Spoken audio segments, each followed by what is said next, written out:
Well, welcome in, everybody. Ben and Woods, 97.3 The Fan. Happy Thursday to you. It is a roundtable Thursday here on Ben and Woods. I've been thinking about it all morning. Very excited for 5 hours of broadcasting today here on the home of the San Diego Padres, 97.3 The Fan.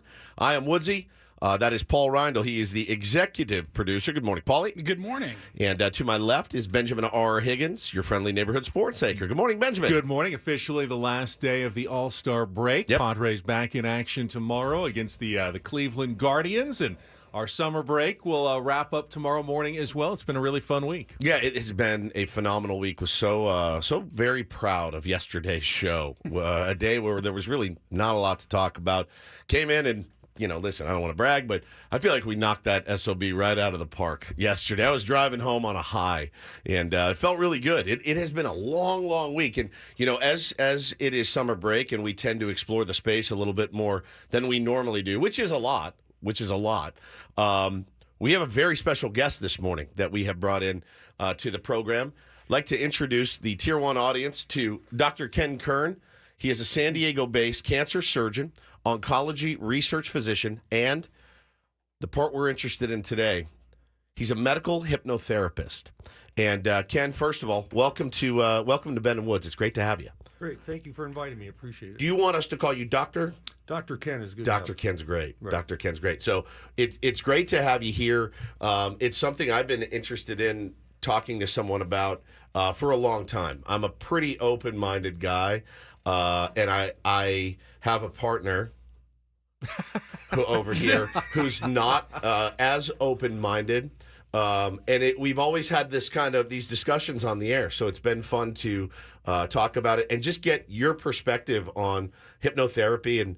And we had a great conversation this morning when you got here, and we just wanted to have you in today, and maybe you can educate some people and show people, tell people what it is that you do. Excellent. And thank you for having me. I am a medical hypnotherapist, but my main interest and one reason I'm really happy to be on the show is the ability of hypnosis to improve sports performance. I have a lot of experience with golfers, for example, and yes, golfers, correct. See, now you're talking. All right. How You're open speaking is my your language. mind now, Ben? You know what? As closed as I usually am. Anything that can help me shave a few strokes, all of a sudden, I'm quite interested in Correct. what Dr. Ken has to say. And other athletes, and I've done some work with San Diego State and other athletes, but golf in particular, what it does, and I think Ben will agree with me, it brings out, it causes stress in a person, and it brings out parts of a personality that override what they want to do, makes them tense and makes them not swing properly and aim accurately and things like that. Yes. So hypnosis gets into a deeper part of the mind. It actually works at a level in which you're not aware of things you're doing, and it helps change those things through the power of suggestion. When you're a little kid, you're actually in hypnosis all the time, and your parents are programming you and teaching you and giving you morals, and I know you have some great kids, Woodsy, and as you're an adult, you will hang on to those things as you're programmed, and sometimes we pick up programs that aren't good for us, and hypnosis can reverse those things. I picked up quite a few programs along the way that weren't exactly good for me, one after the other, after the other, after the other, and it's kind of the constant battle of making sure those programs are kept at bay. Correct. Yeah. Now, I came here today and I worked with you a little bit before the show, mainly because I don't want to be teaching the public how to do a hypnosis induction, which requires really a professional to do it. Well, this is the really, really fascinating part, and I didn't know this. You had talked to Paulie first, and actually going on the air and hypnotizing me, attempting to hypnotize Ben, whatever. There have been cases of kids like learning how to do this on YouTube, trying to learn how to do this on YouTube, et cetera, et cetera. We don't want any of that. We don't want any of our audience messing with other people in our audience. We've seen injuries, kids fall down and hit their head very seriously, all kinds of things by amateurs looking on YouTube and trying to train themselves. So what I did was I came here, I worked with you, preconditioned you, and why don't we do some of that right now? Okay. So I would love to say the preconditioning that you just mentioned, that was one of the most unbelievable things I've ever seen in my life.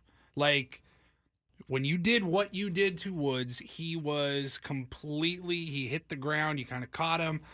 I was like, this doesn't really happen. Now, this I've happened seen before I got here, so I am with the audience here. I am Yeah. fascinated to It see was what we're about to see here. unbelievable to witness. So this is that a method actually- from this is a method from the 50s called a little bit of a disequilibrium induction, in which the mind is thrown off by disequilibrium, and then it's able to accept the suggestions I gave him. Right. So let's have you push your chair back a little bit and come a little bit closer to me.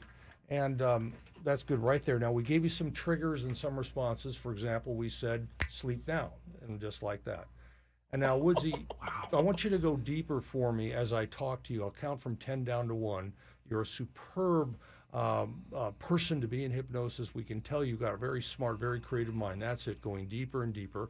And you can see that Woodsy looks like he's asleep, but he's not asleep. And he's not faking this. This was a stimulus response. I can guarantee you, if he was not hypnotized, he would not be doing this. Woodsy, can you hear everything I say? Yes, you can. And yet you're completely relaxed. And now the interesting part about this is what we sort of show people, but this isn't the part we're interested in. The part we're interested in is how suggestions can be given to improve someone's life, to improve their performance at golf, to improve their performance in sports, to get rid of various bad habits, because those are running in deeper programs. So, for example, Woodsy is sitting here like this.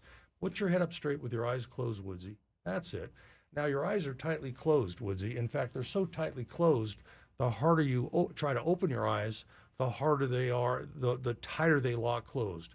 When I count to 3, 1, 2, 3, try and open your eyes. You notice they lock tighter and tighter. Try hard now so your audience doesn't think you're faking it. His eyes are twitching. He can't do it. Yes, okay, now stop trying and just go down even deeper now. Now this time, that's it. This time, Woodsy, put your head up. We're going to take your arm out like this, straight. Now it's going to become a rigid steel bar. When I touch the elbow, I touch the shoulder. Rigid at the wrist. Make a fist, Woodsy. It's a bar of steel, like a bar of steel. It is so locked in position at the shoulder that the harder you try to bend that arm down, the more it resists you bending it. Try hard to bend that, push that arm down. I can't push it down. You can't push it down. Really try. I'm going to push against it, and it will stay locked like that. Now, the interesting part is, Woodsy, I'm going to have you open your eyes. I want you to look at your arm. Before you do, yes, it looks like a baby's arm. It's all shriveled up. It's a tiny little stump. It's a little crooked thing, like a little crooked tree. I want you to remember this so that after you're out of this, you can explain to the audience exactly what it looked like. It's clearly not normal. It's a funny-looking tree branch, perhaps, or some odd-looking thing. And when I tap on it, you're going to go back into hypnosis even deeper and relax your arm and sleep way down. That's excellent. That's excellent. Now, one of the things about hypnosis you've seen here is he has a trigger word and a response. And the trigger word is sleep, but he's not asleep. He already said he's not asleep, and he wouldn't, if he was asleep, he wouldn't hear anything. The response is this relaxed state, but the real responses we want, obviously, would be improvements in things he do. All of this is a demonstration for your audience, but what we really want in hypnosis is improvement in behaviors, improvement in life, and improvement in things. Now, let me show you how the emotions can be altered by hypnosis, in the sense you can actually control them. Now, Woodsy, in a moment, I'm going to have you look at a book. This book is The Fellowship of the Rings. It's just a story, by J.R.R. Tolkien. And I'm going to ask you to look at a page, and every page on the left side of this book is the funniest thing you've ever seen. And in fact, you'll start laughing when you look at the pages on the left side. And then when you look at the pages on the right side, when I tell you to, you'll start crying. So now, Woodsy, open your eyes, take the book from me. 1, 2, 3, there you go. Look at that left side. Look how funny that is. That's right. You can start laughing. You'll notice it comes up it gets funnier and funnier and funnier, and you start laughing louder and louder and louder. I know, and it's so funny. Now you start laughing like a little kid, Woodsy, like a little tiny kid. Yes, like a little kid, laughing and laughing. And now you're laughing like an evil witch, Woodsy, like an evil witch. Yes, Woodsy, evil Woodsy. Now like an insane madman, Woodsy. Ah, yes, Dr. Evil, that's right. And now like a little old lady, very sweet little old lady. That's it, Woodsy. Oh, like a little old lady. Oh, yes. Like Mr. Magoo, Woodsy. Like Mr. Magoo. Yeah, like Mr. Magoo. Oh, yes, Woodsy, yes. Okay, stop laughing, Woodsy. That's it. Very good. Look on the left side now. Oh, it's so sad on that left side. Oh, I know, it's very sad. Your face will turn down. You might get a little tear in your eye. It's very sad on the left side, I know. How, why? How could this even happen, Woodsy? It's so sad, I know. Now look on that other side again. Look at how funny that other side is. Oh, you'll start laughing again. Oh, like an insane madman. It's so funny. Evil Woodsy, you're so evil. Yes, Dr. Evil Woodsy is his name. Oh, yes, it is so funny. Okay, sleep now, Woodsy. Sleep now. That's it. Sit back. Now, normally, Woodsy, if we were in a show environment, we would have people applaud because you've done so well. Just take a breath in, Woodsy, and just let it out. You've done so beautifully. You've done so beautifully well. So you see, people can control their emotions if they can get to that inner mind and override a program that has them perhaps unhappy in something that's happened a long time ago. They can get over it in the present. Very good. Now, the other thing we can demonstrate. We're talking to Dr. Ken here. He's a medical hypnotherapist in studio, and I, as skeptical as I am, I'm watching Woods, and this is as authentic as I think I've seen anything. Yes. Now, because you know Woodsy, and you know he would not be doing these things without deeper hypnosis. That's good. Now, sit back in your chair with your head up. Excellent, excellent. Now, this time I'm going to ask you to put both arms out straight in front of you, Woodsy. Put both arms out. Interlock your fingers. Like that, exactly. Now, when I tap on them, I want you to imagine that these hands are locked together because they're carved from a single block of wood or stone, Woodsy. They're carved together. In fact, they never were separated. In some way, you were born with your hands locked together. That's just the way you've been going through life. They're fused together, locked together now. They're tighter and tighter. Now, Woodsy, I'm going to have you try to pull those hands apart, and the harder you try, the more they stick together. Go ahead and give it a try. Now, open your eyes and look at yourself. Try to pull those hands apart. That's quite amazing. Yes, try a little bit harder. That's it. Will they come apart? Yep. The harder you try, they will not. Now, when I tap on them, you just relax your hands and close your eyes and go even deeper. 1, 2, 3, and now. There you go, way down. And your hands come apart. That's very, very good. Excellent. Apart they come. Now, you're going to sit up with your eyes closed. Sit up with your eyes closed.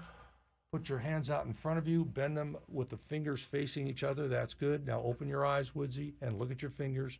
Now you're going to start moving them in a circular motion, rapidly turning now. Pick up the pace faster and faster. Now that's good. When I stomp my foot, they'll instantly go the other way, and right now they go the other way. Deeper and deeper you go into hypnosis. The faster they turn, the deeper they go. Faster now, when I stomp my hand, they instantly go the other way. That's right. And now when I stomp my foot, they start to go this way and that way and zigzag and diagonal, and there they go in a weird position. That's it. That's it, Woodsy. Now when I stomp my foot, they'll go in the immediate opposite way, whatever that is, and now they're going, that's it, Woodsy. This time when I stomp my foot, the left arm will drop down, the right hand keeps doing what it's doing at twice the speed, and now. Wow. And now this time, the last time when I stamp my fingers. You can't practice this. The hand goes down, you go deep asleep, and right. Now, there you go, Woodsy. And down. Now, Woodsy, you know, at the end of the show, we're going to give you really powerful, positive suggestions for improvement in your life. Everything we've done right now on the air is just to demonstrate to people watching that you are hypnotized and that the suggestions I'm giving you are working. There is no possible way you could fake this of the many things we've done. And we're not here to prove whether you're faking it or not. It's obvious you're hypnotized. You're deeply breathing in a way that is not in the normal state. You're in this deep, relaxed state. Your eyes are closed. You could not open them. Your arm was stuck. You could not open it. Now, put your head up and look at me. Look at me. What did your arm look like when you were looking at your arm? Like a like a club. Like a club. Like a club, like a kind of a shrivelly, like a club with a big knob at the end of it. Really? Yeah. Sleep now. Oh my God. Down he goes. Now, you see, I did not suggest to him out. that I did not suggest to him that it was a club with a big knob on the end. He said maybe a tree branch or something. Exactly. Yeah. So this is the creative element that comes out of the mind when you're hypnotized, because you're getting rid of all self-criticism. You're getting rid of blockages to creativity. You're getting rid of things that get in the way. And that's a good example of that. So we are going to do some other things in the next segment. Yes. We're going right? to take a quick break. Okay, let me say to Woodsy, open your eyes. You'll stay in hypnosis. You don't feel like you're in hypnosis now, do you? No. Look right at me. Sleep now. Exactly. So we're going to let him now open his eyes. He will stay in hypnosis. He'll go through the break, no problem. And we'll do a couple more things. Remember, what we're demonstrating here is And Woodsy's a great sport, and we're not trying to make a fool out of him. We're trying to show that when you're open to this method, you actually will improve dramatically in terms of getting to that deeper mind to get rid of behaviors you don't want to have around if you're willing to do it and willing to go through it. And he is a wonderful person, a wonderful father, and a wonderful participant. So 1, 2, 3, open your eyes, back in the room. I think we're ready for you to continue your job. Okay, we will be right back with more of Dr. Ken, medical hypnotherapist, and we'll see what else comes up this hour of Ben and Woods. Don't go away. Kelly's got some traffic, and we'll be right back with more right here on 97.3 The Fan.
Well, that goes down as the most interesting foreplay we've ever had in the history of Ben and Woods.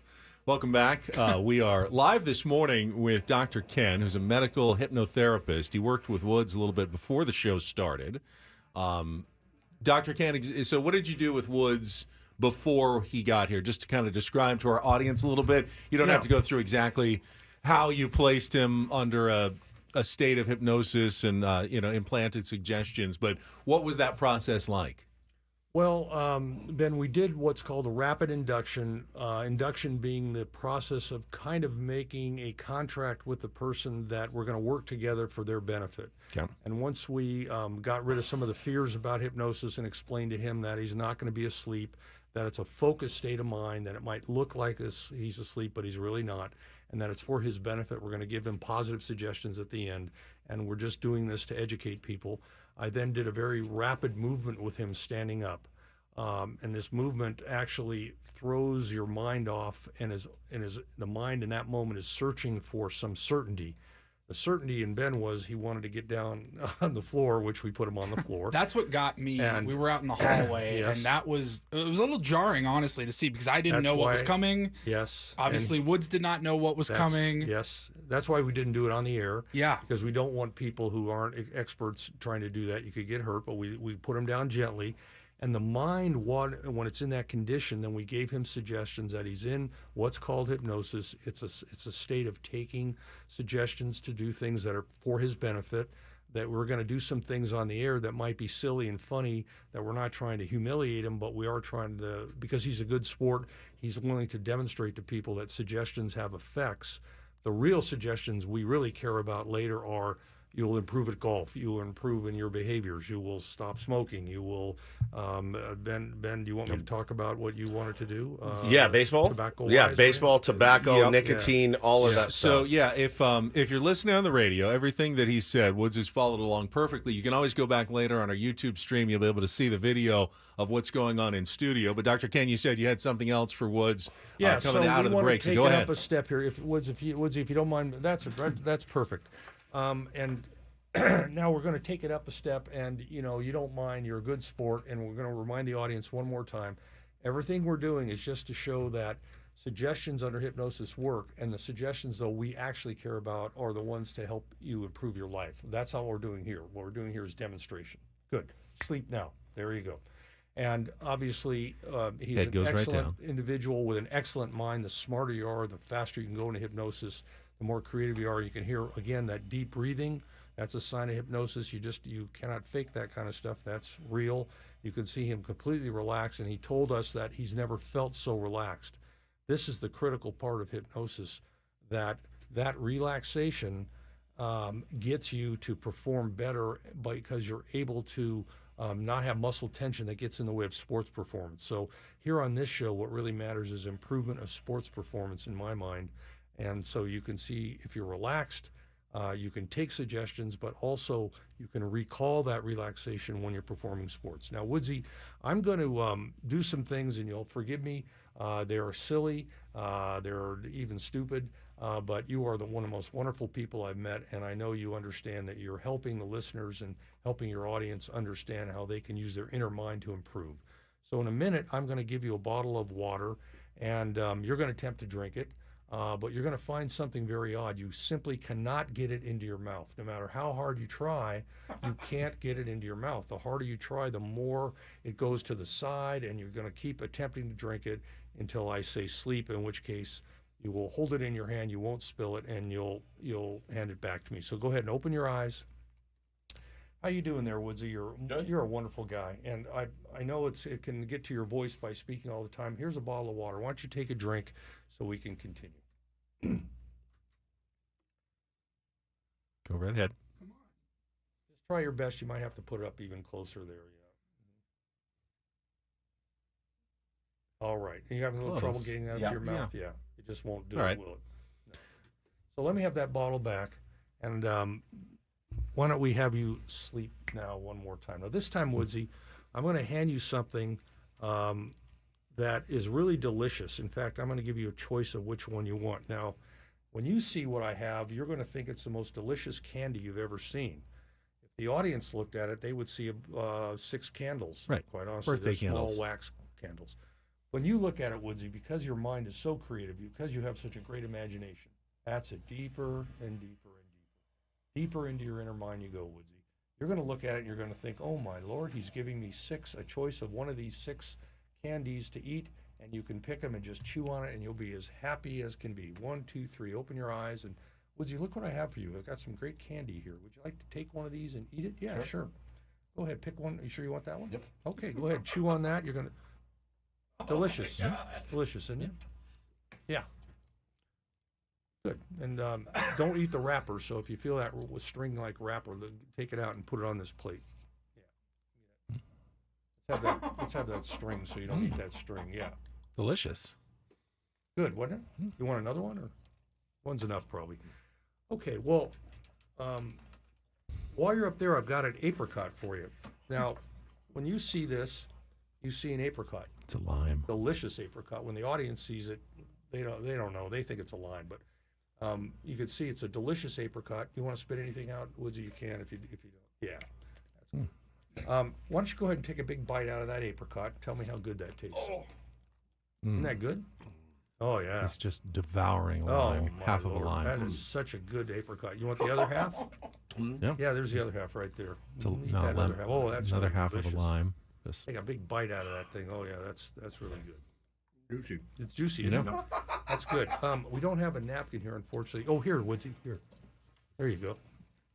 And now I've got something else here. When you look at this, you see an apple. The audience sees an apple, but when you bite into it, it tastes like. Well, go ahead and bite into it, and I'll tell you what it tastes like. Take a big bite out of that. It tastes like gasoline. It's disgusting, like sewer water. Spit it out. Yeah, gasoline. It's horrible. Yeah, it's like rotten. Here, take another one. Take another one. When you bite it, you'll find out it tastes like gasoline. Ugh. Okay. Yeah, no, spit it out. Yeah, that's no, it's not good. We don't like that. No, he didn't like that. Okay, Woodsy. So now you got your hands all wiped off. You need anything else? Okay. Now I got a rope here. It's a little normal rope. You're going to find something very odd about this rope, Woodsy. When you try to tie it, it's impossible. No matter how. I just want you to try a simple knot. Tie a simple knot. When you try to tie it, it's impossible. You'll find you cannot tie a knot out of that. You know how do I need to show you how to do it? Here, let me see for 1 second. Let me show you. See, the way you tie a knot is you go like that, and then you go like that. It's real simple, okay? So here, but the funny part is the harder you try to tie a knot, the worse it gets. Yeah, you hold that up and you see how, no, it's impossible to tie a knot, impossible. Yeah, okay, whatever that is, very good, Woodsy, very nice try, nice try. Just tie the knot. Nice try. Okay, so now the other thing is what we're demonstrating here, Woodsy, is the fact that people can have imaginary blocks. So actually sleep, Woodsy, sleep down. Let me explain something to your audience. What we're trying to show here is that people can have imaginary blocks in their life, for example. So far we've had Woodsy think a candle was candy. Well, heck, you could think about yourself as not being good enough, not being strong enough to play sports, not being able to reach the score you want, but it's actually just something that you believe and it's not real. We've had him eat a lime. Boy, he really chomped into that lime like it was an apricot. Devoured it. Same principle, that in your mind you could imagine, in this case, something bad was good. That's interesting that we'd all like to get to. We don't want to keep judging ourselves as having bad sports skills, and yet we have good skills. And then he ate that apple, and he did taste gasoline and spit it out. You can see for yourself. I got a big plate full of apple here. Normally you swallow an apple. And then I had him try to tie a knot out of this rope, which was impossible to do also, trying to show that you could have a block in the mind preventing you from performing something, and yet it's simply in your imagination, and that is something that can be corrected through the power of the mind. So I think that what we're coming to here is the belief, I believe that everybody understands that Woodsy is hypnotized, and we have demonstrated multiple ways that he is in a state of acceptance of suggestion. So I think what we should do with Woodsy right now is give him the reward that we wanted to give him. Of course. Because, how much more can we give the poor man to do and demonstrate this? Okay. So, Woodsy, you're in this state. I want you to go even deeper now, way, way, way down. I want you to go way down. That's it. And for the audience, if they were sitting here, what they would notice is your skin is warm. They would notice the deep breathing. They would notice the relaxation. In fact, I'm going to pick up one of your arms, and it should drop just like a rag doll. Your right arm, I'm picking it up. It should drop just like a rag doll, just like that. Here's the left arm, just like a rag doll, and you just drop down even deeper with it. Now, Woodsy, I know a little bit more about you, obviously, than I did this morning, and I found out you're a fantastic father, that you have wonderful children who are even ready to donate their money from their piggy bank to charity. And this could only happen from a wonderful parent who's teaching them incredibly good ethics and a deep desire to help mankind. Your children sound absolutely wonderful because they have that desire. And I want you to know that you actually are a wonderful person who is a creative person, who is someone who can actually look at wonder and not be afraid from it and can face wonder, and who is open and honest and very much but on the other hand, a very dependable, almost spiritual type person who believes in humanity. Otherwise, you wouldn't be the host of this show. And as you go forward from today, I'm going to give you some positive suggestions. These suggestions will remain with you not because I say they will, but because your subconscious mind understands that you have taken suggestions to this point, and that now the real work, the things that really matter, not the candles or the apple or the lime, the things that really matter are going to take place. You're going to find yourself becoming more creative as you move forward, Woodsy. You're going to find yourself coming up with ideas right out of the blue. But are they out of the blue? No, they're not, Woodsy. They're out of your deep subconscious mind, which we've been able to release with these demonstrations. And now your mind knows that that subconscious can be released, Woodsy. And so you'll find yourself becoming more creative, more able to come up with new ideas, new angles, new concepts, new approaches, new novel ideas. Not again because I'm saying that, but because you have shown us, and you have given us, the audience and me and your people here in the studio, given us the opportunity to see a real human being open themselves up and allow their unconscious spirit, if you would, to come forward. That takes courage, Woodsy, and we all thank you for that courage. And because of that, Woodsy, you're now open to these suggestions, and the suggestions I'm giving to you are that the creativity that's deep within you, Woodsy, will be released, just as you've released other things that have happened here. That creativity, that novelty, that ability to write new information, write new programming, come up with new ideas, come up with new ventures, come up with new things to not just entertain your sports audience, but also to educate them and to connect with them, Woodsy. Because we know that what people want at a deep, deep level is connection. And you have a baseball team, Woodsy, that has been able to create that connection. I understand that all kinds of people showed up to be on the team. I think this is a testament not just to the fact you have a great show, but that you're offering connection to other people, because this is what we all need. And I think you'll find that when you play baseball, Woodsy, I hear it's fastball. And, you know, that takes good reflexes to hit that ball. And I think what you're going to find, Woodsy, when you're up at bat, is that ball is going to seem like it's moving in slow motion, and it's bigger than it normally is. I think Ted Williams used to say that, the great baseball hitter, that he could see the seams in the baseball. He must have had some odd, maybe he was making that up, but I don't think so. He must have had some odd thing about his vision and his mind. Is this cheating? And if so, can I be a part of that as well? Yeah, later, you could talk to me after the show if you want. So what Woodsy will see is that, Woodsy, you're going to see that ball moving slower and bigger, and you'll find your reflexes are faster. Most importantly of all, Woodsy, you're going to find yourself enjoying life better, feeling more loving, feeling more compassion, understanding yourself better, not being so self-critical, not judging yourself, and allowing yourself to be the human being, the wonderful human being that you actually are. And all these suggestions I've given you, Woodsy, are going to stay with you for the rest of your life. And in fact, there's one more suggestion I want to give to you. Whenever you see the color red, it can be as small as a lady's nail polish. It could be a stop sign. It could be a billboard. It could be the brake lights on a car. When you see the color red, Woodsy, it's going to remind you of how creative you are, how imaginative you are, and what a wonderful person you are, and how much self-confidence you have to move your show forward, to move your career forward, to move your family forward. Red, red, red. That's your trigger, Woodsy.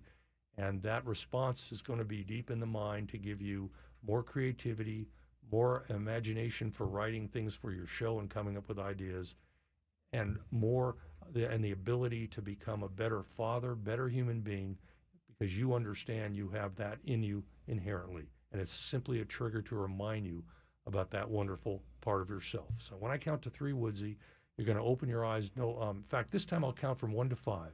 When I get to the number 5, you'll be out of hypnosis completely. And you know, before the show started, we said if there was an emergency, you would come out of hypnosis, or if I had to leave the building, you'd come out of hypnosis. Now I'm taking you out of hypnosis by counting from 1 to 5. Number 1, energy's coming back into your fingers and toes, Woodsy. Number 2, sitting up straight, beginning to come back in the room, Woodsy. Number 3, that's right, that oxygen is circulating in, around, and through every muscle, nerve, and fiber in your entire body. You feel absolutely wonderful. Number 4, your throat is clear, your nose is clear, your chest is clear. This is the most important thing, though, Woodsy. You're clear about a wonderful human being that you are. You know you've got the spirit within you to be a wonderful father, to be a wonderful radio host, and to move this show forward. Number 5, eyes open now, Woodsy. Eyes open, back in the room. Put out your arms and stretch and notice how good you feel. And all those suggestions are going to stay with you as we move forward. And he's back. And we're going to take one more quick time out here and wrap things up. And thank Dr. Ken for coming in and find out a little bit more. Maybe a last bit or so as we come back here with Ben and Woods on San Diego's #1 sports station, 97.3 The Fan.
Welcome back, Ben and Woods, 97.3, The Fan. And what an interesting 47 minutes of the program today.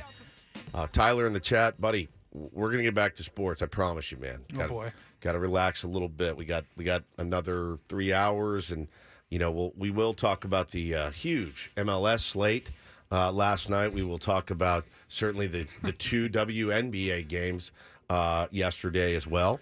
And we'll get back to it, man. You just got to relax, breathe a little bit. So here's what everybody really wants. We'll be okay. Let's quickly go to traffic. While we were at commercial break, Dr. Ken worked on Benjamin Higgins. Yes. And I can't wait to see where this goes. No, we'll be right back right after this. He seems calm. Yeah. From the 97.3 The Fan Traffic Center, here's Kelly Danick.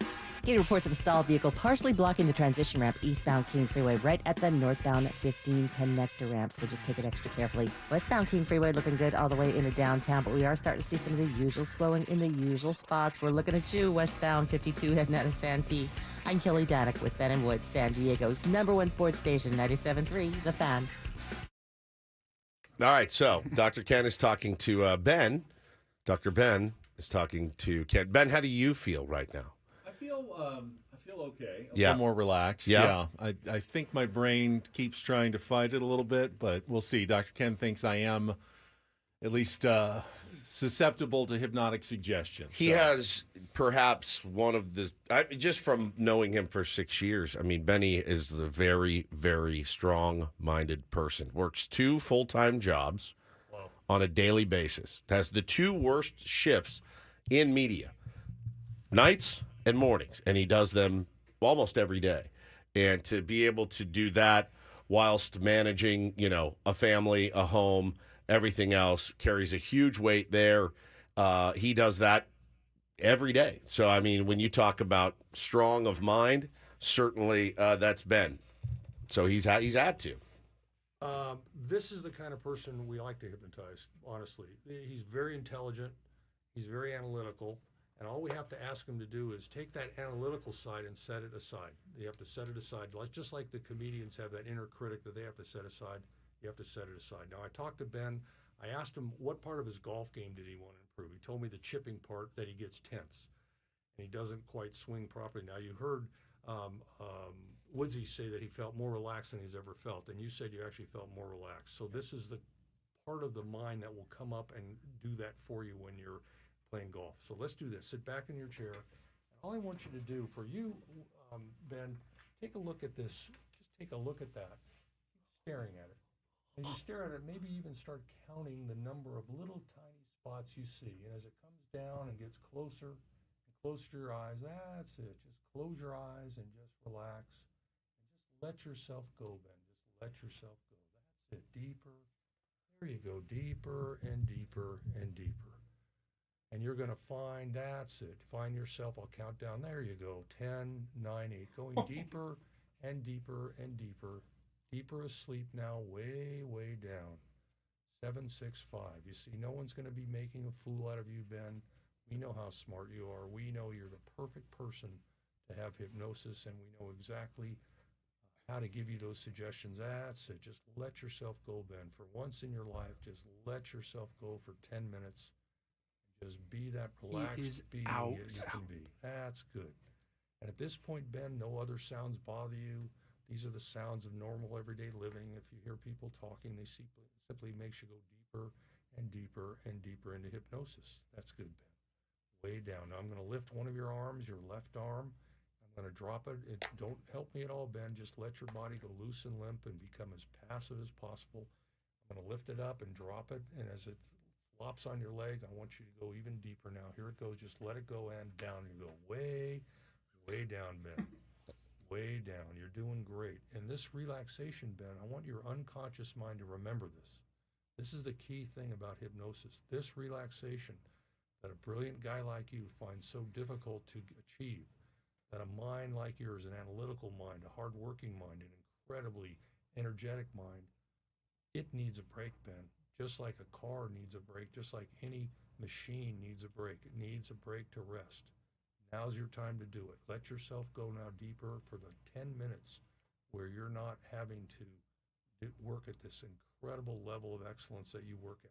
I'm going to lift up your right arm, and I'm going to wiggle it, and it's going to go loose and limp like a rag doll. There it goes. Just let it go, and way down. Down you go. Way, way down. You're going to stay in your chair. You won't fall out. Any sounds you hear only serve to remind you that you're a wonderful human being going deeper and deeper. No problem at all. Now, I'm going to do a couple things with your arms. We're not going to do much with those other items that we had before. 2 minutes. But I'm going to do a couple. 2 minutes. Okay. What we're going to do, Ben, is this. You told me about your chipping. So what I'm going to do, I'm going to tap both your arms. I got both your arms. I'm going to wiggle them like this and drop them. Boom. When you go out on the golf course and you go to chip, as soon as you touch that chipping club, you're going to notice something in a deeper level, that your arms begin to relax and become the way you want them to be, just the way you're relaxed right now. That tension, that stress that you live with will disappear when you touch that chipping club. And when you touch that chipping club, those arm muscles are going to go loose and limp the way you want them to go. That when you go to chip, you're going to find that there's no resistance to it, just like you are right now in this incredibly relaxed state, that there's no resistance to your swing, but it will be a controlled swing exactly the way you want it. And you'll find, Ben, that every time you touch that chipping club, more and more and more, that you'll be able to swing it properly because there's less and less tension. Now, for you also, whenever you see the color red, red signals to you that your golf game will begin to improve. Whenever you see the color red, small as a lady's nail polish, as big as a billboard, could be car signals, brake lights, color red sends a trigger to your mind that your golf game, your chipping game will begin to improve. In fact, I want you to put a red dot on your chipping club so that every time you see that signal, you'll know your arms will relax, and most importantly, they'll track exactly the way you want them to track. Because you are a smart man. We all know About 30 that. seconds. You are incredibly intelligent. 30 seconds. That intelligence on a deeper level will guide your club in exactly the way you want it to go. So now I'm going to count from 1 to 5, Ben. And when I get to the number 5, you'll no longer be hypnotized, but all the suggestions I gave you. Gonna will wake remain. Ben up. Number 1. Yeah, gotta wake Ben up. Number 1, energies entering through your fingers and toes. Number 2, sitting up straight now, Ben, sitting up straight. Number 3, oxygen circulating in, around, and through every muscle, nerve, and fiber in your entire body. Number 4, your throat is clear, your nose is clear, your chest is clear. Listen, you're very clear, Ben, about what a great golfer you can be. Very clear. We gotta go to break here. You're very clear. You will improve. Trigger and the signal for number 5. Eyes open, no longer hypnotized. Feeling absolutely wonderful. You did great. You crushed it, Benny. You did great. Well done, You Ben. feel nice and calm? Yeah. Yeah. Amazing. This is incredible. Wow. All right, we'll be right back. We'll say goodbye to Dr. Ken. He's been amazing. I loved it. Loved every second of it. We'll be right back. Ben and Woods, 97.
So something really weird just happened when Dr. Ken left, and thank you so much to Dr. Ken. He was awesome, man. I'm not BSing you guys. I have literally never felt more still and calm. And that's not who I really am as a person at all, not in the slightest.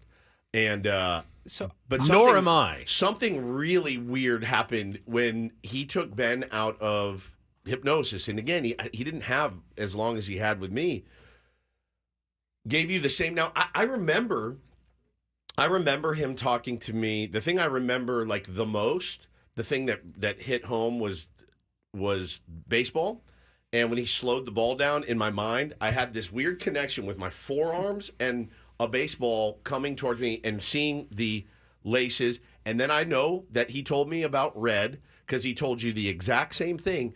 When Ben comes out of hypnosis, he sits up and we go to break and Ben goes, I have to put red dots on my golf ball now instead of blue dots. A lot of golfers will mark their balls with dots, black dots, green dots. My dad draws little shamrocks on his. Ben, you're going to put red dots on yours. So that's genius. Yeah, I mean, that was the first thing that I was thinking of. Like, I can picture my golf ball with like red dots on it, and that's that just like came to me instantly. That's crazy. As I came up. So that's like something that maybe unlocked in your so mind. I want to know. I mean, you guys say I look really out. You were so because I was never totally like, sure. Am I doing this right or not? Well, I guess I was always thinking, am I doing this or not? Am I not doing this? After talking to him a little bit beforehand, you want to say like, oh, Ben was asleep. He's not actually asleep, but that's just for lack of a better term. We're gonna say you were asleep. You were out cold. He looked for me. There was a one white dot, and I just focused on the white dot. And when he started talking to me, my toes right now, or my toes are like tingly. I'm not joking. Like my toes are. I can feel relaxation in almost every muscle of my body. It's wild. He had you, of course. You did a couple of things while you were under suggestion, including. He said he gave you a nectarine. Do you remember eating the nectarine? The apricot. Yeah. Apricot. I'm looking at it. It was a giant lime and like the apple. But it tasted okay to you. Your mind made it taste like an fine. apricot. It was like it was so juicy and like I could feel it like running down my chin. It was nuts. I just ate a whole line. And the funny thing is like I know what he was like. I remember moving my hands, moving my arms. None of it felt funny to me. Like nothing felt like. Do you remember reading Lord of the Rings? Yeah. But you know what? I couldn't see it. I couldn't see anything I was reading. Nothing. I couldn't see any words. Because you thought that was the funniest thing. Because all I was doing was looking down, and he told me to laugh, so I laughed, and he told me to be upset, so I was upset. Yeah, no offense. None of us are good enough actors to, I'm the worst. You weren't performing some skit. No. You were really laughing. You were really, and then when he said you were sad and reading sad, you could see just in your face, it just fell, like you were crestfallen. See, my hands, dude, trying to rip my hands apart actually freaked me out towards the end. When I was telling Dr. Ken how the show runs and what we're kind of looking for, I said, look, I got one guy that's very much of a free thinker. Mm-hmm. And he goes, he'll be great. Yeah. And you were. Free spirit. And I go, and then we have Ben. And Ben's a little bit more, I'm not sure I buy into it, a little more skeptical. And he goes, I don't know that it's going to work on him then. I just don't. I mean, you have to buy in. You have to. It's not even buy-in. It's open. Let go. It's just let go and opening your mind a little bit. And that's a tough thing to do. And I found myself kind of somewhere in the middle. I didn't have a grad night. It got canceled, so I've never seen like a hypnotist show in person. And we literally had one at our grad night. Is that like required? It's like like the most cliche grad night thing. But in my head, I've seen videos and stuff, and you go, all right, those guys are paid. They pulled 50 people behind stage, gave them $20 or something, and they're acting. And then I saw him put you guys to sleep, for lack of a better term, and I go, holy hell. Yeah. It was jarring, and I'm jealous, and I'm going to call Dr. Ken and schedule my own appointment. It was awesome. I mean, I really feel spectacular right now, which I don't usually feel on a Roundtable Thursday, as you know. So he was great. What a Super nice dude, too. Super, super nice guy. I think part of it is learning that he has a real medical background in oncology and cancer surgery and, believes this helps his patients. Sure. He said, worked on like needle phobia and anti-nausea. The brain is so strong that if you can just convince it that you're not feeling sick, then it actually is a therapeutic My wife, man. resource for patients. My wife's ability to use her brain for her benefit is actually quite staggering at times. I think Paulie, me, probably more trauma as kids, right, than you. Yeah. But I think, your mental state your mental state just to get through life now, your brain is massively strong. Massively. It would have to be to do the things that you do on a daily basis without crumbling to the ground. Crumbling. I'm done. I'm spent. I cannot go back and do another 9 hours and get home at midnight, then get up at 4 a.m. I thought that's what would keep me from being able to do this. Exactly. Because I do constantly think, okay, what's next? What comes after this? What comes after this? And while there was an element that I was still thinking, I was me. Yeah, I was me still too. thinking. Me too, so was I. I wasn't stopping. I was incredibly relaxed. And I'm not relaxed. someone who ever really can get that relaxed. That's what I've always heard. I I've can't always either. heard when you come out of hypnosis, it's like feeling like you got the best night's sleep of your I feel life. euphoric a little bit right now, and then again, just really calm and really happy to be here. Really happy to be here. So that was really cool. I loved Dr. Nick. And Paulie, we'll put up his info and everything else. That was a fun segment. This is the perfect week for it. But it's drkenhypnosis.com if you just want to go check it out at some point this morning. That'll get you all the information where you can find out about what he does, improving mental side in golf and other sports, if that is something that is interesting to you. Yeah. He's a nice guy. Really, really nice guy. All right, where do we go from here is what I want to know. Well, what did everyone do yesterday? I mean, we didn't really go foreplay. We just jumped right in with Dr. Ken. So I'm telling I told him a story before the show, and he brought it up during the show that I'll explain if you want. Yes, and please. I told you guys this morning, and it was one of the cooler things that's ever happened. We were last night, so Bo got a piggy bank from his Auntie E when he was born. Little white piggy bank, says, I love you, Bo, love Auntie E.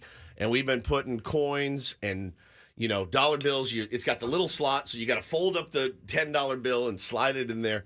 So he said, Dad, it's so full. Can we open it up and count it? We're going on our trip. And I said, yeah, man, you want a little spending money? We'll put the rest in the bank. So we counted out. He had 6. Did you have to get out the hammer and smash it? I thought for a second we may have to. I had to dig my fingers in and pull all the money. It took forever. Then we had to open it and fold it and count it.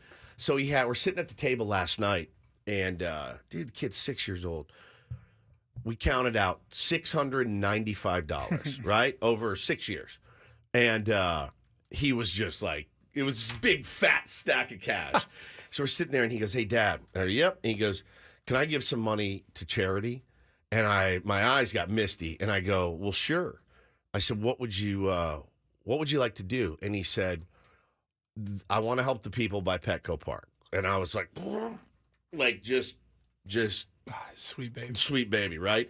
So I said, okay. I said, well, Daddy and his baseball team, we do that. If you want to do the Peter Seidler Legacy Fund, you can.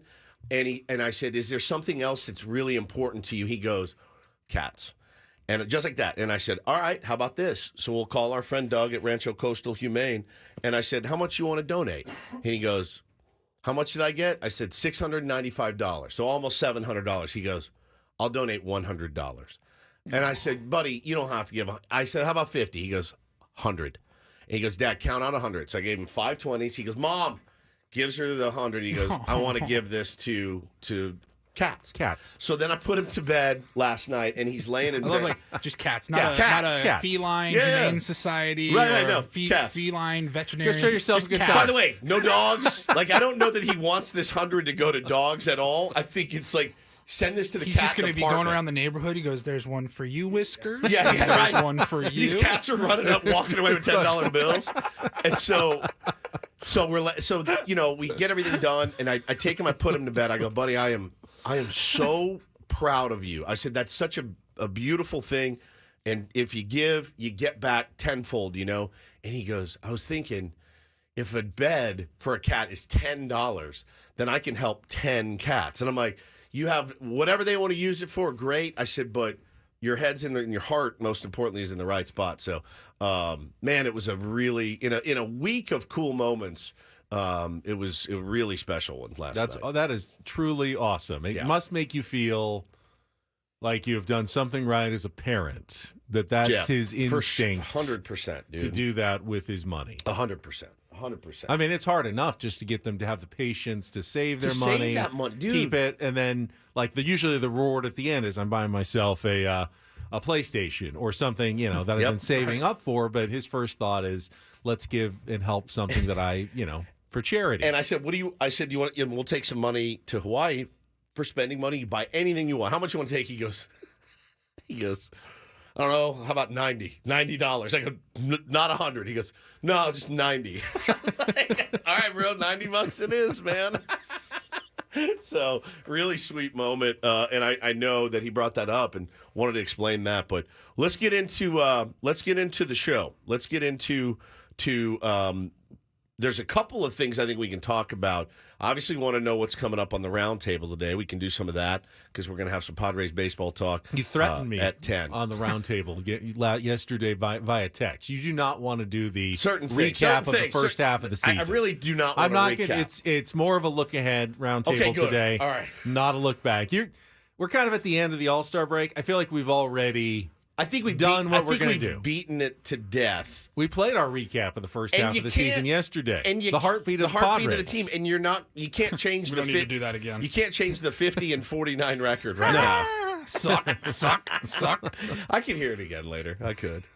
That'd be fine. So we're mostly going to look ahead. However, I do have one question that we're going to talk about looking behind, and I'm curious what some of the tier ones think about it as well. So if you want to think about it. And I heard Craig and Annie going through the best games of the season, but what I want to know is what was your favorite specific moment of the first half of the Padres season? Because I've got one clearly in my head. Maybe it was a day you were actually at the game and I actually have two that I loved from the first half of the season because I was there for both of them. So kind of play around in your mind. A lot of things happened. That was a pretty eventful 99 games for the San Diego Padres. Good, massively, and bad, but there were a ton of big moments and things that happened in the first half of the season. So we'll talk about that. We'll take a quick timeout. It's a Throwback Thursday, so let's play Real or Fake when we actually come back. We'll push other things back, but we'll need a contestant to try to qualify for a trip to Las Vegas. If you want to get online during the break, you can. 833-288-0973. Game of Real or Fake, and talk about our favorite Padres moments from the first half of the season. Coming up next with Ben Woods after a check of traffic here on 97.3 The Fan.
You guys come up with a favorite moment from the first half of the season, because I've got two that specifically stand out in my mind because I was at both games as a fan. First one was the Luis Arraez home debut, walk-off single. Friday Pretty night. sick. On a Friday night against the Dodgers. We were sitting down the third base line, and it was a great pitching performance by Michael King, but the moment was Luis. It was the first walk-off win of the season. And to have it with Luis Arraez in his first game at Petco Park was amazing. But what might have even been better, and this game wasn't as close, but I was also there for the 13th consecutive strikeout by Jeremiah Estrada. Oh, yeah. And as the fans... God, that's gotten lost in the shuffle a little. As he came in, and fans were kind of aware of what was going on and getting more and more excited on each pitch and standing up, and that was another incredible moment, I thought, from the first half of the season. Mine was Manny Machado grabbing Keibert Ruiz around the chest protector and pushing him away from his teammate Jurickson Profar, then hitting a home run. I mean, honestly, it was like it's one of the first times I'd seen a teammate stand up for another teammate on this team in 6 years. I'm trying to remember another time. Can you guys, off the top of your head, remember a teammate getting pissed at the other team for something it did to one of our guys? I really can't. Not a signature of the San Diego Padres the last 2 years, I'll say that. It's, in fact, a signature the other way. In my opinion, it has been. So it was nice to finally see somebody say, that's not going to happen. And then, of course, the homer right after was like cinematic. It was just perfect. I mean, that next day when we came in and got to talk about that was one of my favorite days of the year. It was just elite content, and it was such a cool moment.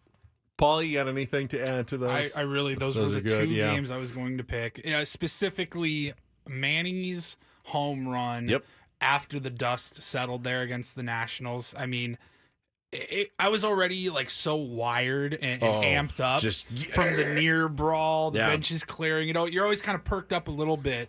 And then for Manny to take the first pitch he sees and just deposit it. Tattooed it. I mean, just crushed that ball. I loved cool.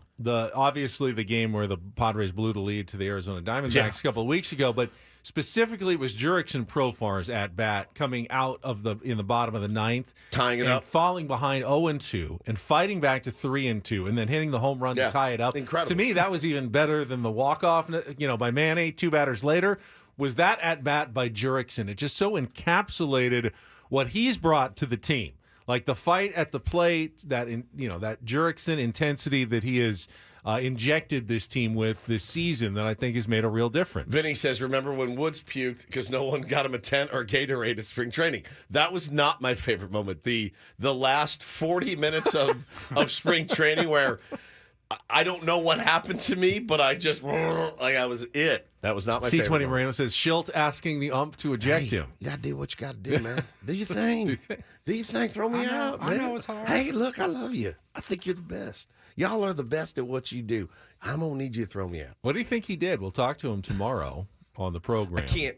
How I did he spend absolutely his can't All-Star wait. break? I can't wait to find out what he did. I can't wait to find out. I'm gonna grill him. Did he go back? Did he go back to North Carolina for a couple days? Probably. You know what I want to ask him? I want to ask him if he is the type of person that can actually relax. Maybe we need Dr. Ken to help him out. Potentially, but is Mike Schilt the kind of person that is like, woo, work is done, feet are up, and click, click. Does he shut the mother down for a few days and just not think about baseball, which, by the way, I think is massively healthy. Now, in the football world, Mike Schilt would have been at Petco Park. No, I slept on the couch. I was working on some new stuff. And it's so funny because we both praise those workaholics who are always striving to help, get their team better at every moment. But we all acknowledge no one is at their best if they're working all the time they take no time for themselves. There's no way that's the healthiest, best strategy for you or your team. Correct? Do we praise baseball guys that do that? I praise guys in baseball that work hard, certainly, but I I think the Tommy Phams of the world sometimes. I mean, look, every player after 5, 6, 7 years, like Jackson Merrill's routine in 3 years is going to be different than it was this year, right? It just is. Nobody does the same thing every day. Baseball's different. It's not football. It's not basketball even. I mean, I don't think it's that different. I think football and basketball are the same. That they all need time away from the game mentally to recharge. And it's funny because, with Blake Snell and, the people who would criticize him for playing video games and streaming, during the season. And just think about that. Are you that oblivious to the fact that every human being on earth needs to, whatever they do, to recharge their batteries, relax and refresh, to be at their best for what they do professionally? And I'll admit it fully that I, even maybe 5 years ago, did not really have I didn't have the ability. And as you know, I have like 4 vacations booked this year. I have found the ability to recharge and reset because it was going to kill me, that pace back then of like 24 hours a day grinding on this 4-hour show was going to kill me. It was going to put me in the grave. And we gotta step back. So I do wonder with Schilt, like, did he go? Where did he go? What did he do? What does he do for fun? And is he the type of person that's able to actually sit back and relax? All right, get some callers on the line here. You just sit tight and you can help out because it's time for a Throwback Thursday edition of Real or Fake. Some are here for the compelling sports talk with Ben and Woods. If you can go plow through another donut. It's time for Real or Fake on 97.3 The Fan. Tell the people what they'll win today. All right, what people are we going to go with? Let's go with line 5. Russell, you there? Yes, I am. All right. Hello, Russell. You are our contestant today for Real or Fake. Congratulations. If you can get 4 of 7 correct, you will be qualified for our grand prize drawing. It is a 2-night stay at the Rio Las Vegas, dinner for 2, day bed at the Rio Pool. The Rio is back. New ownership, newly remodeled rooms, 4 sparkling new pools, and a brand new food hall. Book now at reallasvegas.com. And just to mix it up today, Real or Fake brought to you by the Craft Taco in Sorrento Valley. Craft Taco is some of the best quality tacos in all of San Diego. Go to thecrafttaco.com. Take a look at their happy hour specials today, thecrafttaco.com. All right, Woods is here to help you. I think he should be pretty good at this one. Today on Real or Fake, Russell, we'll see if you know the difference between a Padres draft pick and a Charles Dickens literary character. Ooh. I will give you a name. Because I love Dickens. Well, you are an English major. I was, yes. And you are a Padres fan. Yes. I'll give you a Because what? name. You tell me if they are a real 2024 Padres draft pick from this week or a fake, a character from a Charles Dickens story. Why Dickens? Russell, because the names are kind of weird on both. Russell, you ready to play? Yeah, let's give it a shot. All right, round number 1, real or fake. Joe Gargery, real Padres draft pick or fake Dickens character? Joe Gargery. I'll say fake. Fake. Woods? That is correct. From Great Expectations. So that's 1 for Russell. All right. Uncle Joe? I don't know. I don't know my Dickens. That's your area of expertise. All right, round number 2, Russell. Let's try this one. John Jarndyce. Padres draft pick, real or Dickens character? Fake. I'm going to say real. Real. That is the character from Bleak House. Oh. I have not read Bleak that House. one either. Nor All right, have that's I. all right. 1 and 1. It's all right. 1 for 1. All right, let's go to round 2. number 3. Here we go. Brandon Butterworth. Real or fake? Padres draft pick or Dickens character, Russell? Fake. Dickens character. Brandon Butterworth is the 12th round pick, shortstop out of North Carolina State. Mr. Butterworth, as it was. That's all right. All right, let's go to round number 4. Let's try Tanner That Smith. would, of course, make his mom. Mrs. Butterworth. Yes, Mrs. Butterworth. He just glossed over that. Took him a That's one of second. that's one of my best jokes of all time. I just got it. Mr. Butterworth. Thank you, Paulie. You're welcome. For coming in and I saving picked the up on it day. right away. Ben goes, oh. I'm focused in on hosting here. Yeah, All right, no round kidding, 4, idiot. Russell. Tanner Smith. Tanner Smith. Oh, God. Tanner Smith. I'm going to say fake. Tanner Smith is real. He's a pitcher from Harvard. Bro, Padres took in the 15th round. All right. You can ask me. I'm we very now well just- versed in these. Is that just 1 out of 4? That means you got to get the last 3 right Yeah. all of a sudden? All right, we got All right, this, here we we go. got this, we got Round this, we got number this. 5. Cobb Hightower. Real or fake Padres draft pick, Russell? Real. Okay. Is someone helping me with Yeah, this? Woods is kind of trying to help you over there. What does he think? It's real. Let's say real then. It is real. Cobb Hightower Okay. was the 3rd-round pick, shortstop out of East Rowan High School in North Carolina. All right, still alive. Got Okay. 2 more. All right, here we go. Round number 6. Seth Pecksniff. Real or fake? What? Let's go with the help again. What do you think? Fake. Fake. I think fake too. Peck sniff is amazing. It's a character from Martin Chuzzlewitz. Peck sniff. Oh, that Dickens. Oh, that that Dickens. All right, for the Here we go. For all the marbles, round 7, as we usually get to, real or fake. We got you, dude. Job Trotter, real or fake? Padres draft pick. Job Trotter. Little help. What do you think? Fake. He says fake. Russell, what do you I say fake too then. And then Fake. you would be right. The Pickwick Papers, and that is a win. Come from behind win for Russell on real or fake. Congratulations. Russell, stand on the line. Paulo will get your information during the break. We'll put you into the drawing for the trip to Rio here at the end of the month. Did you know that one, or you just I know the draft picks. you just know the draft picks, even the third day ones? We didn't even talk about. We the didn't talk third about it day yesterday, but I got draft picks I had yesterday. an email that lined them all out, and I perused it last night, knowing that we had some things to talk about. I would draft today. Job Trotter. I would draft Pecksniff. Seth Pecksniff? Seth Pecksniff. Myself. Yeah, Job Trotter is a hard-ass name. Absolutely. Harlem Job Trotter. Yeah. Brandon Butterworth. Yeah. Mr. Butterworth. 12th rounder. Now I hope he makes it to the big Oh, leagues. more than You know anything. that Mary Lou's will be interviewing Mrs. Butterworth when he makes his debut. God, what a great gig. Not if we can get to Not her if we can get to her first. I promise you. Track her down, get her number. Mrs. Butterworth!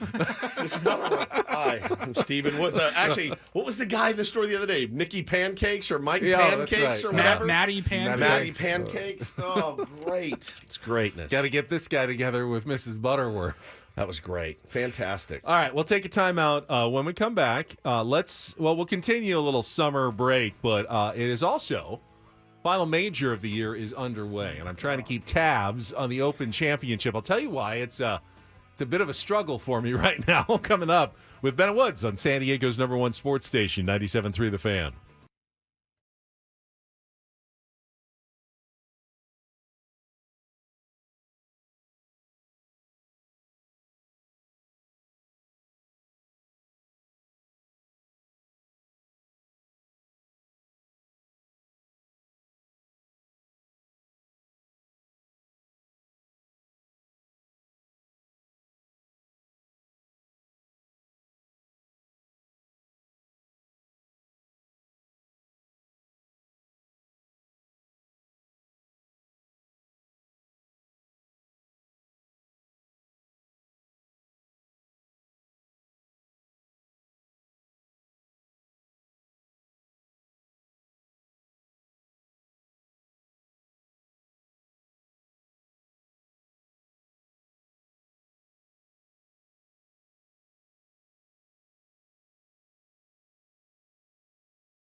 Tough conditions at Royal Troon in the first round of the Open Championship.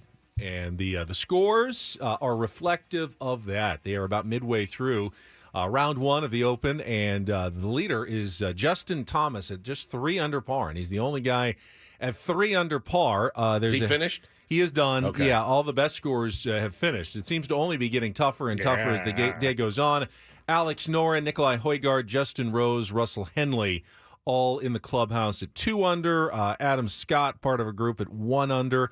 Also at that group in 1 under, just on the course through 3 holes, Tiger Woods tied for 6th right now. Really? At 1 under par. Now, he's got a long way to go. Long way to go, but that's encouraging. It has been a while since we've seen Tiger Woods on a leaderboard at a major or anywhere else, but he's currently in the top 10 after an early birdie. But he's heading out. Apparently, the front nine's playing really tough, and then the back nine's playing even tougher today at Royal Troon. Now, I'd love to keep you updated, and we put it up on the TV. It's on a USA Network, but unfortunately, I don't know when they installed. We have a dish up on the roof, and wherever they put it, it's like it doesn't get all the signals. So you hit a channel. Sometimes we're getting what we have right now, just says direct TV signal loss. Other times it's kind of pixelated, like you're watching the Spice Channel in 1992, but you didn't subscribe to it. Now, what is the It's not really what is that the fun. Spice Channel? I'm unfamiliar.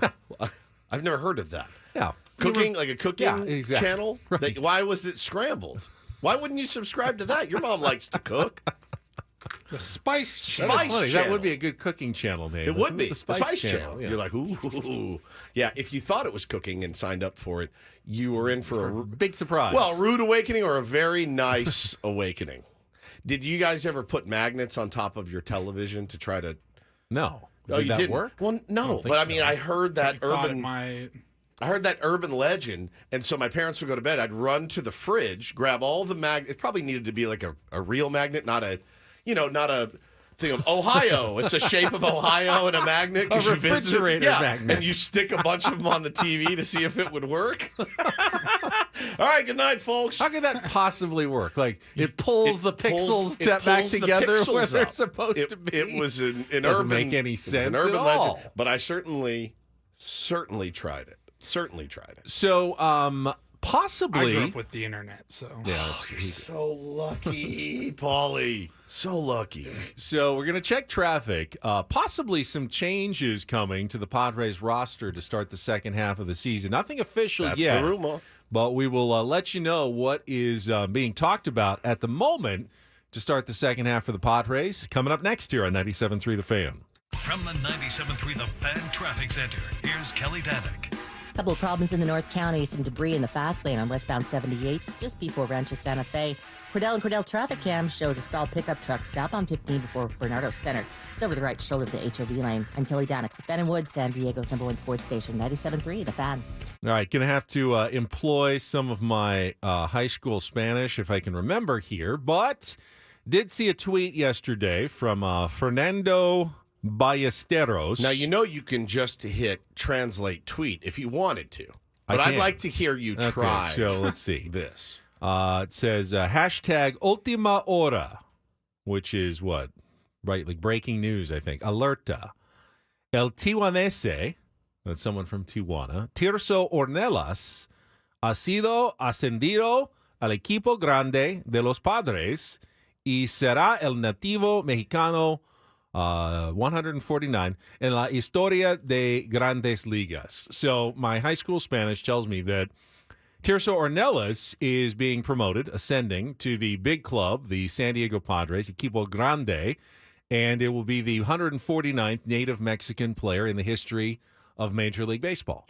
It's if I hit translate tweet, it says Tijuana native Tirso Ornelas has been promoted to the Padres big team and will be the 149th Mexican native in Major League history. He's now no official move has been announced by your San Diego Padres, correct, which is not surprising as teams do not usually make moves until you have to, and that would mean like 3 hours before the game tomorrow, I'd expect to see a release and a tweet from the Padres if they actually do make a move like that. But Ornelas has been playing well. I don't believe, is he on the 40? I don't think he's on the 40-man, so they'll have to make some corresponding. I thought he was added yesterday. Was he Let me added look. also? Okay, so I didn't see any moves yesterday officially, But I would expect tomorrow we'll see that official move, and Mike Schilt will have another option in the outfield when he comes back for the second half of the season. Yeah, I Bryce Johnson might be at his expense. Yeah, see you around. Maybe that's possible. Potentially the What move. will you guys remember most about the Bryce Johnson era? Honestly, it will be that time he came up with the bases loaded and the camera panned to him in the on-deck circle that looked like he was hyperventilating. His hand was between his legs. He was give him some hypnosis. It was, yes. I mean, rarely do you see a big leaguer act like, oh, this moment is too big for me. And I'll never forget it. There's the camera, and he was like, just please put the bat on the ball, and he didn't, and we lost that game. And oh well, not his fault, man. He really didn't have much business being there. It's again not his fault. Now he can say it. He was a big leaguer. Great, absolutely, and maybe will be again. He was before. He's got speed. He's got some things you can't teach. He's a good defender. Things like that. You know what? On a contending type team, and like a Phillies fifth outfielder, fine. And hopefully no one's hurt that we don't know about. Correct. And, that won't be the corresponding move. I don't know. I mean, I saw the rumor mill going around yesterday on Twitter. I don't even want to give it any oxygen, to be honest with you, but it did involve somebody that could start the second half on the IL, which is not what we would need at all. So they already put Wandy on there, and he'll probably still be there for a few more days, even after the second half starts. Okay, yeah. So there's a couple of different things that they could do. You wonder if Sean Reynolds, breaks out of. There's a lot that's going to happen in the next 24 hours or so. Now, I have also not seen any official announcement on a pitching rotation matchups for the next 3 games. There. Is it? Because Sammy tweeted it. ESPN has it. Yeah, they don't have it for most games, but for the Padres Guardians series, we do have some pitching probables that have been listed.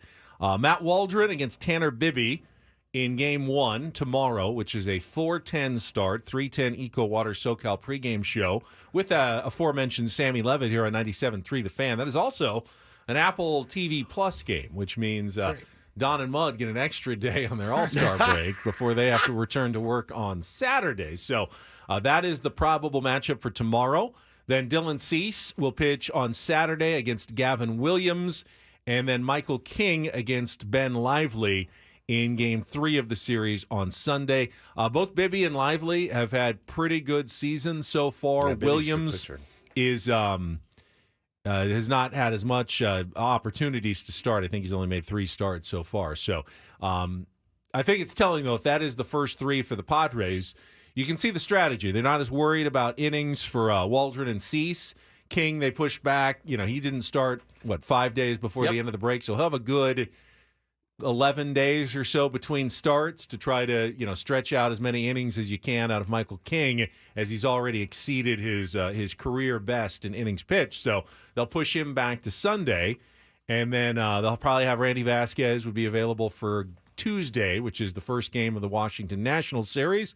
And then you figure out what you do after that, whether you go back to Waldron or you need to find a new 5th starter.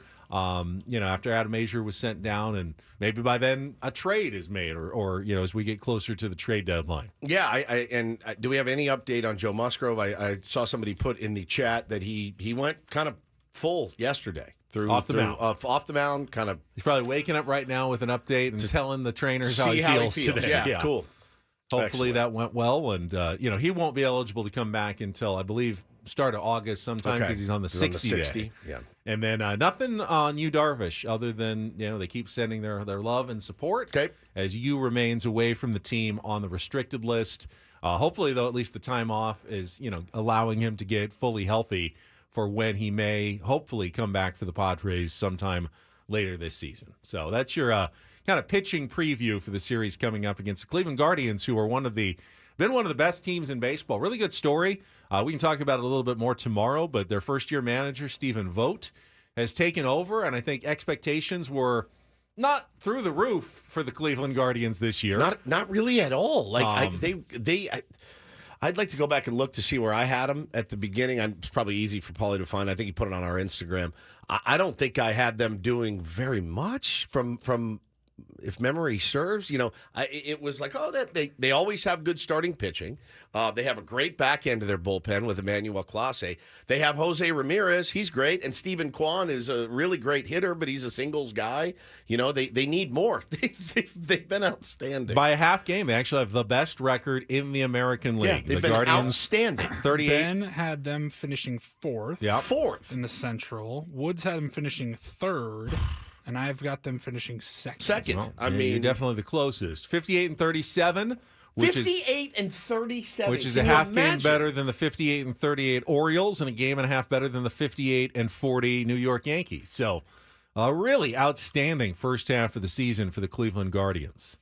It's staggering. That's staggering. And so, you saw some Guardians if you were watching the All-Star game. Yeah.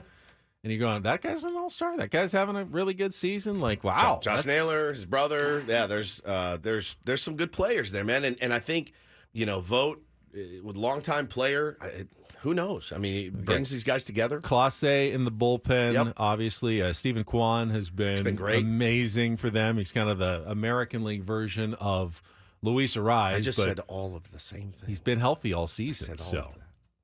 Do you remember when I said that? yeah, just now? really good. All right. So that's the Cleveland Guardians, and that's the first team out of the blocks. And then you got the Orioles on the same trip. Oh, God. Which so the two best teams in the American League right now are 6 of the next 9 games. And for the sandwiched Padres, in between is the Nationals. Washington Nationals. who have not been playing as well and are probably in sell mode at this point. But this was the rivalry This is from that rivalry. This is scene. I'm sure they will be up to face the San Diego Padres after what happened at Petco Park when they visited a few weeks ago. And I think what it comes down to, and I'm sure we'll talk about this on the roundtable today. Somebody had a great tweet. I would give you credit. I can't remember off the top of my head, but it said, listen, Padres fans, don't forget, this team has essentially played 500 baseball since 2021. All right? So while we all want to expect more, there's this hump that needs to be gotten over. Because when you look at it in that perspective, Benny, 500 in the second half is not going to get it done. It's just not. So you're going to have to figure out a way to play. I'm not saying you have to play 20 over 500, but you can't play 50 and 49. One game over 500. But you got to be a solid maybe 8 games above 500 in the second half. If you want to make sure you get to the playoffs, that would get you to 87 wins or so. Yep. If you did that, that's. I guess you have an odd number of games left, so 7 games above 500 or 9 games above 500, but somewhere around there is what it's going to take to get to the postseason. And we saw the Padres play that level. They have. They got to 6 games above 500. They played that level for a while. Can they do it and sustain it in the second half of the season? And it's so obvious to say, but when we played the heartbeat yesterday, you can't have that 5 sucks in a row. You just can't. 2 is okay. They've done it, 4 times 4 this times year? this year. I'm at 20 L's in, 5 at a time in those big chunks. And outside of those 4 stretches of 5 games apiece, which I'm not saying you can get rid of them, but outside of that, yes. Padres are 50 and 29 outside of those stretches. Had you just been able to mitigate damage in all 4 of those chunks, just mitigate it a little bit, it's a totally different feeling. We've talked about them digging themselves into holes all season long. I don't know. Do I expect it to change? I don't. I'm hoping that it does, but I don't. There's no magic wand to wave unless it's, hey, we just added 3 new pieces to our rotation and a back end of the bullpen guy and another bat. I just don't know. I don't know enough about the health of Fernando Tatis Jr. when we can expect him back. He's a huge part of this lineup, a huge part of the energy of this team. I don't know when we can expect Joe Musgrove and Yu Darvish back. Am I insane? They were talking to them at the All-Star game, Ben, as if talking to the Padres players as if getting into the playoffs was some foregone conclusion. It's absolutely not. You cannot depend on the Diamondbacks, the Giants. Well, we know that as Padres. Well, we know it, right? You can't depend on any of those teams that are around you backsliding at all. In fact, they're all kind of getting stronger. So, is everybody mentally prepared for what's to come in the next couple of months? Couple other baseball notes. John Heyman report that the Phillies are eyeing Tommy Pham in The trade Phillies. talks. Yeah, the Wow. Phillies. Hey, they have the best record in baseball. God, That's, he seems like a Philly, doesn't he? That's a time to go I could all see in. that. They saw how well he performed in the playoffs, So- obviously, last season for the Diamondbacks. Would he be like a fourth outfielder? Yeah, for them? probably would be a depth piece for them for the most part. But It's Castellanos. It's Marsh. It's that young kid in center, I think. I don't know what their entire outfield is. But yeah, I mean, I think that's a great fit. I think it's a great fit. I mean, there's no guarantee that he'll play like he did in the playoffs last year, but he certainly is fresh off a really good Marsh, postseason Castellanos, experience. Rojas, that's right. Johan Rojas. Yeah, I mean, that's an upgrade. Tommy Pham's an upgrade over Rojas, certainly. But, yeah, Pache's still there as well. He's an upgrade over Pache as well. So, yeah, that'd be a really, really good fit. And then All-Star ratings are in, and you can frame this either way. It was the second lowest rated All-Star game of all time, but it was also up from last year, which was the lowest rated. So good. Trending in the right direction, but still near an all-time low for interest in the All-Star game. I love it. I love it every year. Hope it never goes away. Give Paul Skeens a little credit for the bump. Give Libby Dunn a little credit for the bump. Yeah, let's be honest. Brought some new viewers into the fold.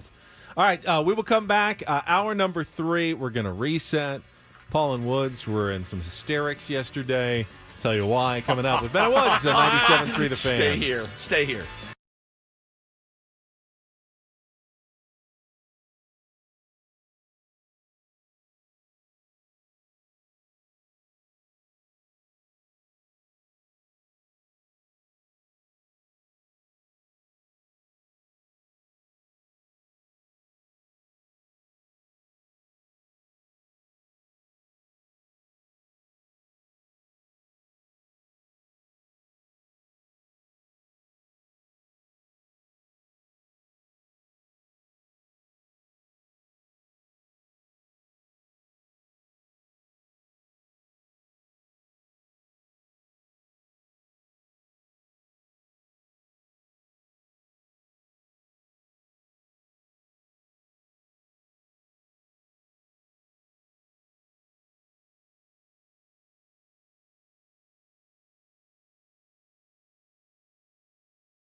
All right, my friends, we are halfway home on a Thursday. Ben and Woods, 97.3 The Fan. Great to be here with you this morning. We had a hypnotist in for the first hour of the program, and God, I mean, it's wild. It was absolutely wild. Or did we?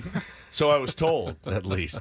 I'm Woodsy. That's Paul Reindl, the executive producer. Benjamin Higgins, your friendly neighborhood sports Good morning. anchor. We've got, it's already Thursday now. It's the All-Star Thursday. break is almost over. Today is also, it's National Caviar Day. So I just wanted to say, congrats. day. You just call it Thursday. Thursday. Fancy Ben. Yeah, it's just Thursday. Little Ocetra for me later today. Do you like caviar? I don't dislike caviar. But you don't I'm go not out of your way. really willing to fork out the bucks necessary. Is it the bucks? Is it the bucks for it, or is it like? I'm trying. Like, what would be your greatest guilty not guilty pleasure of like? Look, I'll pay for this. Like indulgence. Indulgence. That's the word. Like, I don't care the cost. I'll pay for this. I would say that I am always tempted to upgrade to the Wagyu cut Okay. when it comes The to the beef. steak. Yeah. The Okay. really like the Australian or Japanese Wagyu beef. Oh, it's which is always spectacular. insanely expensive. Like it's the like A5 or whatever it's called. like a bite. Yeah. Like Yeah. pretty much. But that like the A5 Wagyu. Oh my! That is really, really good. It's staggeringly good. I mean, it's staggeringly good. It makes like your knees melts in weak. your mouth. You don't even need to chew it. Yeah. Just like put it in, like just beef kind of just melts into It's you. exactly right. It's like liquid beef. Yeah, I think. So, and the funny thing about you is, like, you love golf. You're a good golfer. You know the difference in good balls and bad. But if you didn't get all the free golf balls that we get, I feel like you'd be like, I'm going to get this big bag of X out. Like, you would play with X outs, I feel like. I don't know. I You actually don't splurge for them, I do you? can. No, I have to. I kind of have to play with the Chrome Tour level of golf ball. All right. Because That I was can just feel. I can feel the difference. You can. Yeah, You absolutely can. At some levels, it doesn't really matter. Just get the Kirkland, whatever Right. is good for you. But at some point, when you're trying to control your spin, Yep. and it becomes an actual factor, that there's a difference. Like I'll hit an old like range type ball, and I can't control it when you're trying to chip it onto the green to make it stop. So you do need a better ball for that. Easy Does It in the chat says 2 things you don't go cheap on: steak and toilet paper. I don't. We also do the full Charmin. I on could the, not on the TV. agree more. My wife, there was a moment there a couple of years ago where I went into the bathroom and I was like, why do we have Motel 6 toilet paper? Well, this is more friendly to the environment. I go, I like the environment too, but The good stuff was $8.99. This was $6.99. It's like, just pay it. I've told you guys have. I think you've probably both seen it with your own eyes. Every time we go anywhere and we have an Airbnb, we load. Let's get coffee and juice or waters. I get toilet paper. Bring toilet paper. I bring a roll in my bag. Yeah, in my I bring a suitcase roll every time. Airbnb toilet paper is 99% of the time. Now we know you're a Terrible. bidet guy anyway. So Yeah, but I can't carry my bidet with me. If I could, a mobile bidet is maybe the invention of the future, and you get it to fit in something like the size of a cell phone. It just cleans you up. Once you go bidet, you literally will never go back. You will never. It's so hard to go number 2 at another place without it. You know. So we said beef and Toilet paper, You don't skip haircuts. out on. I got another one. Anything related to bedding. Yeah. You spend a third of your life sleeping. Yeah, 2/3 Oh, in I my thought case. you meant betting, like Gambling. gambling. Betting? No, bedding. Bedding. Don't get the cheapest sheets you can find. Spend Thread a little count. bit of money. Paulie's big get on the thread higher count. thread count. Like I said, you spend 33% of your life sleeping. Some of us Why not be more. comfortable? Some of us some of us more. Some of us less. Good pillows. Yeah. He sleeps on top, so he actually doesn't need. The bedding is not quite as important, but the bed is very The important. bed is very I still have important. my mattress makers, which is adjustable. Like, I mean, everything. It's the been sheets, great for me. the comforter, whatever, the pillows, and of course the bed. Spend the extra money. You will not regret it. Yeah, I that's a used to good be point. that guy. I'd go to Target or whatever and just be like, I just need the cheapest sheets or Yeah. whatever. You're like, no. Oh, you feel them. You feel I it. feel like You construction paper. Terrible. You put your like you can hear it. It's you pull your sheets up at night. Give you a paper cut. Sounds like this, rustling around in your bed. What in the world? I love summer break. I could BS about stuff like this all day. So yesterday, though, not to change the subject, I'm sure Ben is not super happy about this, but after the show yesterday, we went into the prod studio, and sometimes, like, we're all, Paulie and I are a little ADD, whatever. Ben has a different, like, where he just locks in on one thing. He can't look at anything else. So Ben was actually on his phone, and Paulie, just for some random reason, was digging around in the archives and just started playing these clips.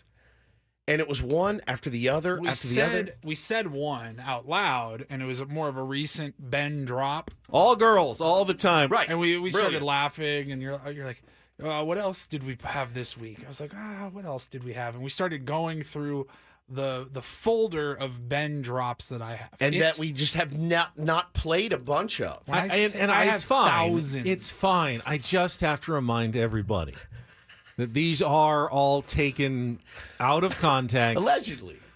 Maybe from news stories. Right. Maybe from reading, ganja, a.k.a. cannabis.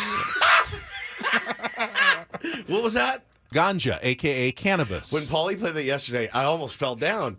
And it said, the thing that popped into my mind is Ben walks into his first bachelor He's party like the ever. gif of Steve Buscemi with the skateboard. fellow kids. Hey, fellow kids, how are you? But when youths? he walks into his very first bachelor party, and like, Ben, what did you bring? Hey, I got the whiskey. Yeah. I got this, and then Ben. Ganja, a.k.a. cannabis.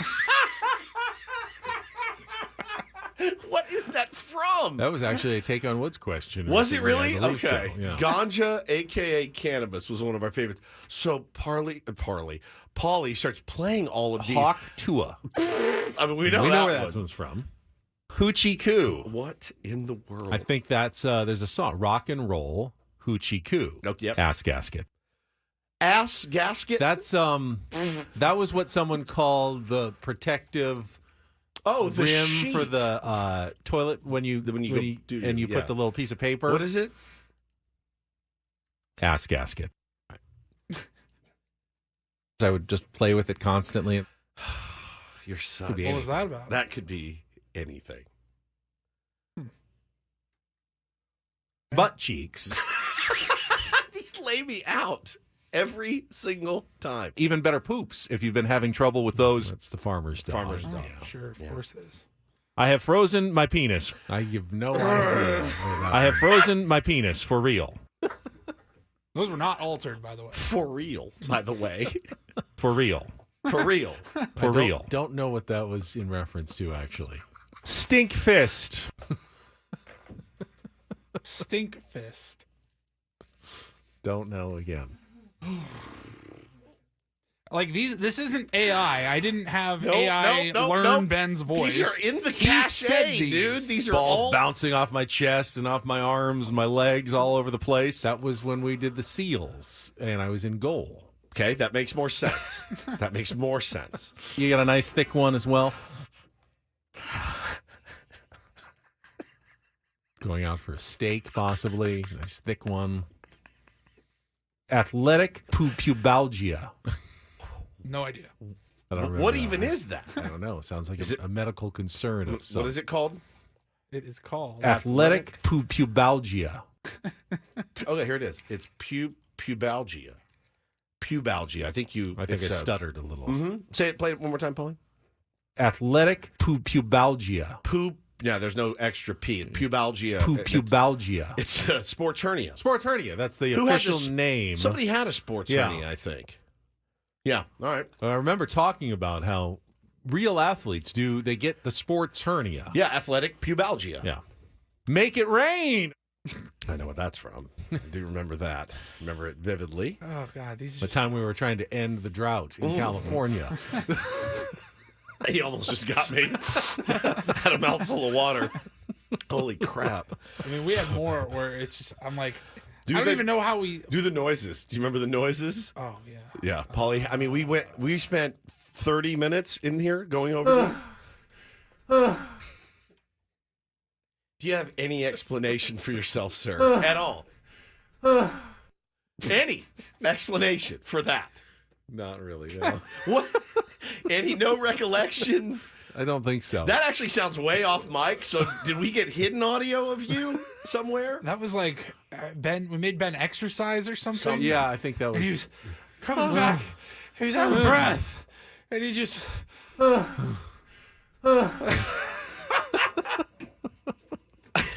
And the stroke. We're talking about rowing, of course. That's the coxswain. That's his job, is to announce... He can't stop. He can't stop. Announce the strokes. Competitive. The coccyx.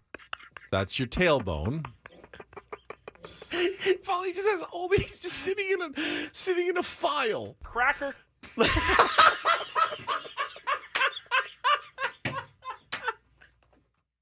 They're just sitting in a file rotting. What can we possibly do with these to put them to good use? I The feel like, effort that you've gone to I just to know. collect all of these, though, over the Hang on, let me years. see. I feel like we could feed nations with the energy from these. I really do. I've got about 500 500. just saved in one folder.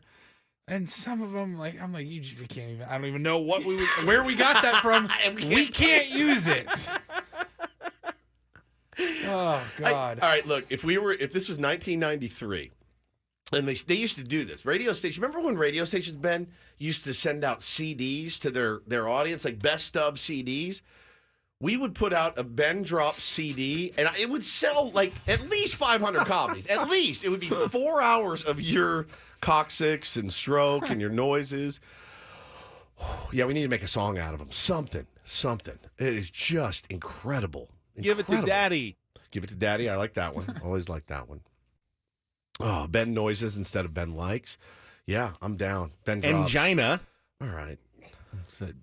It's a heart like condition. heart, yeah. Serious heart condition. That's right. You're a gem. I'm just You're here. just you. I'm just here. That's the best part. All right. These when you hear these, do they bother you? I touch myself a little bit, yeah. They do? Well, I mean... Well, I don't want to hurt your feelings. No, they don't. But I mean, they're I said so all of them. good. I'm not denying that I said all of them. But there's a valid explanation for every single one of them. I promise you. Yeah. Dealing a little X here on the website. You're dealing a little X here on the website. Dealing a little X. I mean, That's criminal, actually. You're not allowed to not do good, that. man. Ganja, a.k.a. This is cannabis. the best. It's like From a whole pharmacy here. tournament of drops next year is going to be stacked. Tournament of It's Ben noises. Ben, we have to go 64. I really think we have to do Maybe we have a 64. separate tournament entirely. Yeah. Just for me at Why some go point. 64 when we could go? 69.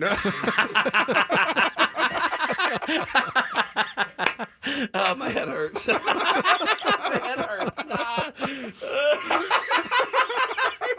It's just so matter of factly. Oh, you're such a gem, dude. Such a gem.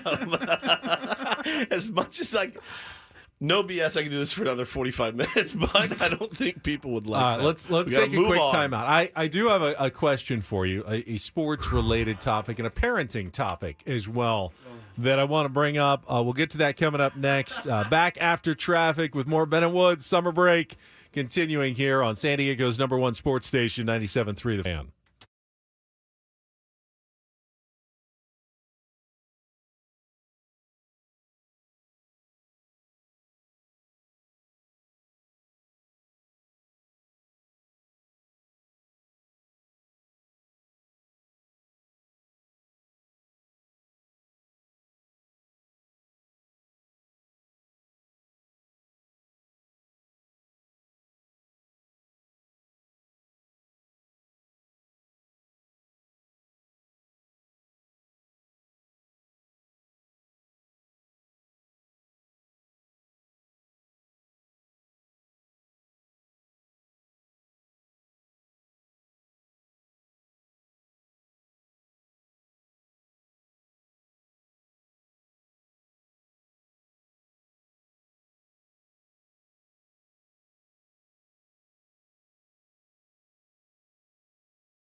So I hadn't really heard of this name until the story came out yesterday. And Woods, I wanted to get your take on what Kevin Sullivan did in the MLS yesterday for the Philadelphia Union. When he took the field yesterday in their match against the New England Revolution, he set a new, not just MLS record, but new highest level of professional soccer record, or really any other sport, NBA, NFL, Major League Baseball, by becoming the youngest professional top-level athlete in American history, 14 years, 293 days old, breaking the record set by soccer player Freddie Adu, who was also just below 15 years old when he did it, was put into the game in the second half, has already signed a contract, homegrown contract in Major League Soccer.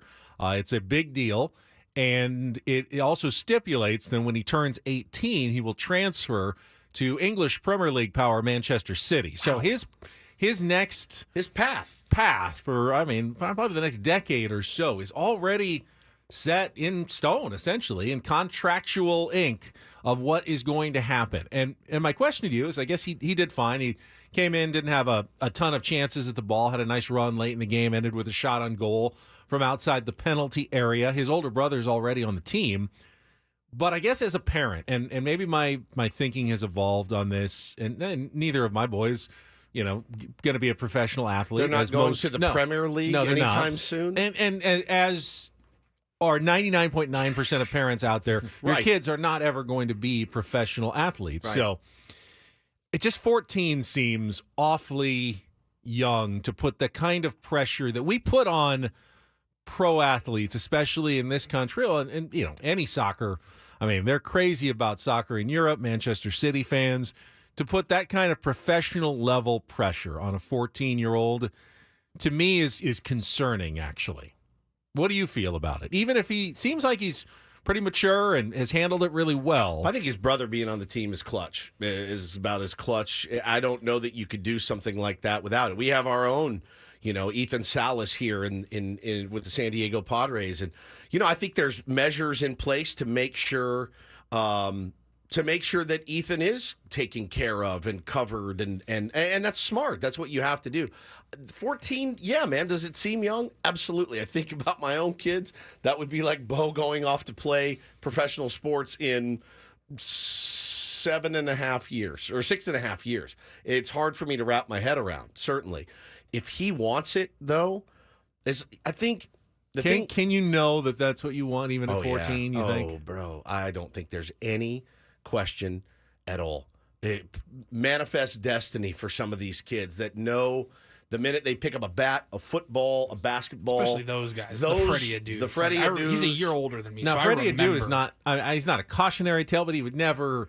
He never became the superstar that they thought he would be when he debuted at age, 14. Which, by the way, there's how many people in every sport never became the superstar they were supposed to be, even when they debuted at 22 or 23 or 24, and plenty of experience and life's wisdom and, tale as old as time. 100%. It happens. And the LeBrons are 1 in a billion. Right. It's interesting. Maybe Tiger, even bigger. LeBron. Tiger. It's even Michael Jordan went to college. It's interesting you bring this up today. I don't respond on Instagram very much to strangers. And there's a podcast. It's called the 9 Hole Podcast. It's a baseball podcast, and they had something to the effect of parents are putting way too much pressure on their kids. You're seeing 12-year-old kids playing baseball now, and they're so worried about the results now. And I paused for a second, and I wrote this. I said,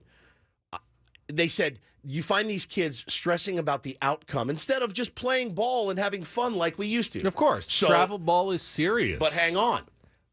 I wrote, I'm 49 years old and stressed about outcomes in every single game I ever played, ever. It's the nature of that game in particular. I didn't stress playing baseball on the sandlot with my buddies, but when the game started from Little League on, there was never a time that outcomes weren't stressed over, ever.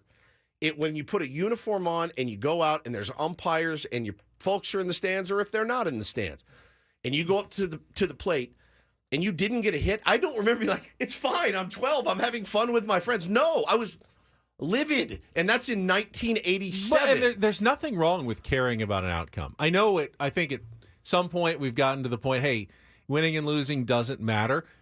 Winning and losing is what makes it fun for a lot of us. 100%. I wouldn't want to play golf if it was just, hey, go out and make some good swings. We're not going to keep score. No, I need to keep score. That's what makes it fun. And yeah, it's frustrating sometimes, and it bothers me. But as an adult, I also know, all right, I played terrible yesterday, but I'll get over it. I'll get another chance. Can you do that as a 14-year-old? If he went in and he didn't, but let's say he gave up the winning goal or scored an own goal accidentally to lose the match for his team and started getting booed from fans in the stands, which is a real risk when you're a professional athlete. Are you emotionally able to handle that at age 14? Are you emotionally able to handle it at age 28? Are you emotionally able to handle it at 49? When I get some guy chirping me on Twitter that has a doo-doo emoji as a profile picture and his name is something with a bunch of numbers. I'm 49 years old tomorrow. Am I emotionally strong enough to handle it? Not always. Not always. So every person is different. And I think this kid, Benny, if this is what he wants to be doing, I think it's brilliant and great and awesome. And like, if you have the ability and somebody thinks that you have that ability, this is not a publicity stunt. This isn't like we need asses in the seats. Let's get a 14-year-old out here. I don't see that at all. I guess the way I look at it, though, is if he's truly this good and a can't-miss prospect, he'll also be this good when he's 16 or 17 or 18. But they got him. But yes, well, for the team, great. They locked him in, and Manchester City, they locked it in. But if he's not this good and he finds it out in a couple of years, haven't you done more damage? Like, what's the harm of waiting a couple of years? What's the rush? I don't know. Maybe he's that good. Maybe he's that good. And I think, did everybody kind of agree? At least we don't know anything about development of players, and we like to speculate that we do. But did certain people that maybe are more in the know than us, did they think Ethan Salas was rushed a little bit last year? Isn't there a method, though, to that madness? At age 16, it is very young. I've always hesitated every time they have the international signing period and they talk about these guys who just turned 16 and leaving their countries and maybe coming to Arizona to play ball. Some of them go to the Dominican, but they're not all from the Dominican. They guys who signed in Venezuela go to the Dominican to then play ball away from their families, and it feels very young to me to do that. That's the way it works, but still they're in the minor leagues where ultimately it's still they're developing, and hopefully the organizations they sign with are treating this as nurturing and fostering a good environment for them. Well, once you get to the big level, and I'm including MLS in this, even though people are saying, obviously it's not the same as the Premier League or La Liga or anything like that, but it is the top level we've got in this country. It's no longer about developing. I mean, you want to keep developing players. It's about the results now, and really only about the results once you get to the top level. Sure. Ethan Salas, it's not about the results. If he goes, even at AA and AAA, it's still about developing. No one cares ultimately if you win a minor league championship. Right. They care that maybe you show the ability to win and what it takes. And perform, But ultimately, no one cares. But at the top level, they do. And that's something that, are you ready to handle at the young age of 14, 16, whatever? Yeah, I mean, think about actors, child actors, the some of it's gone awry, certainly. We know the pitfalls of that. But the processes that are in place now are better than they were 30 years ago, better than they were 60 years ago.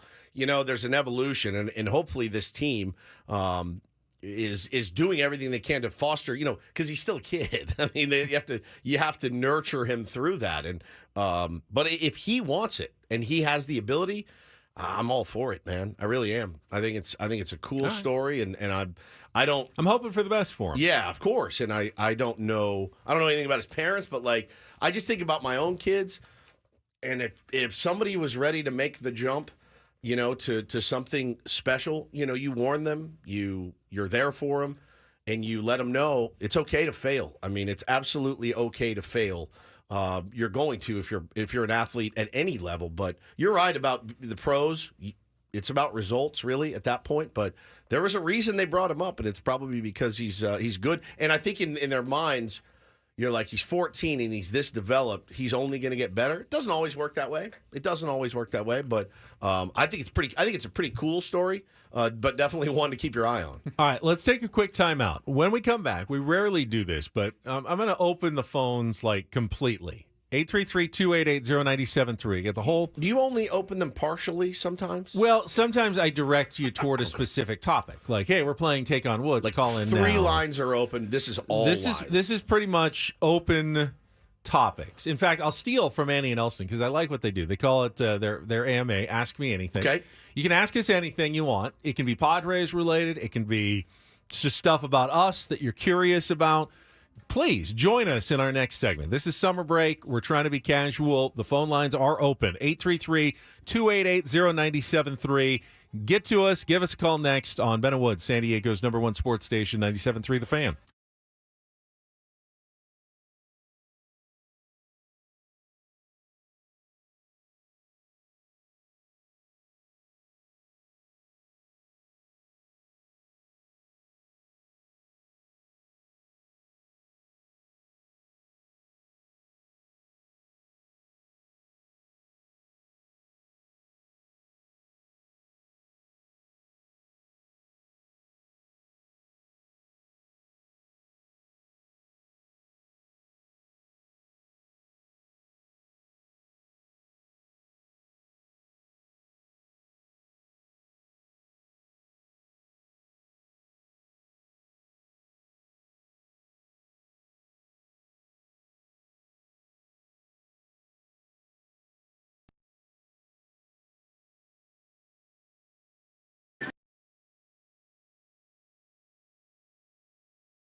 All right, phone lines are jammed. We're going to get out to the calls here in a second. Baseball coverage on 97.3 The Fan is presented by T-Mobile. Switch to T-Mobile and get tons of benefits and still save on every plan versus AT&T and Verizon. Use their savings calculator to find out how at T-Mobile.com/switch. And Paulie did confirm during the break that at least somewhere it is registered that the Padres have officially selected the contract of Tirso Ornelas, even if they haven't By announced somewhere, the move. I mean MLB.com. MLB.com. That's a fairly official The website. official transaction page. Yeah. Ornelas having a really solid season at AAA. Now, remember, offensive numbers tend to be inflated in the Pacific Coast League, but 316 batting average, 390 on base percentage, 515 slugging. That's a 905 OPS, has 12 homers, 14 doubles, 57 runs batted in for the Chihuahuas.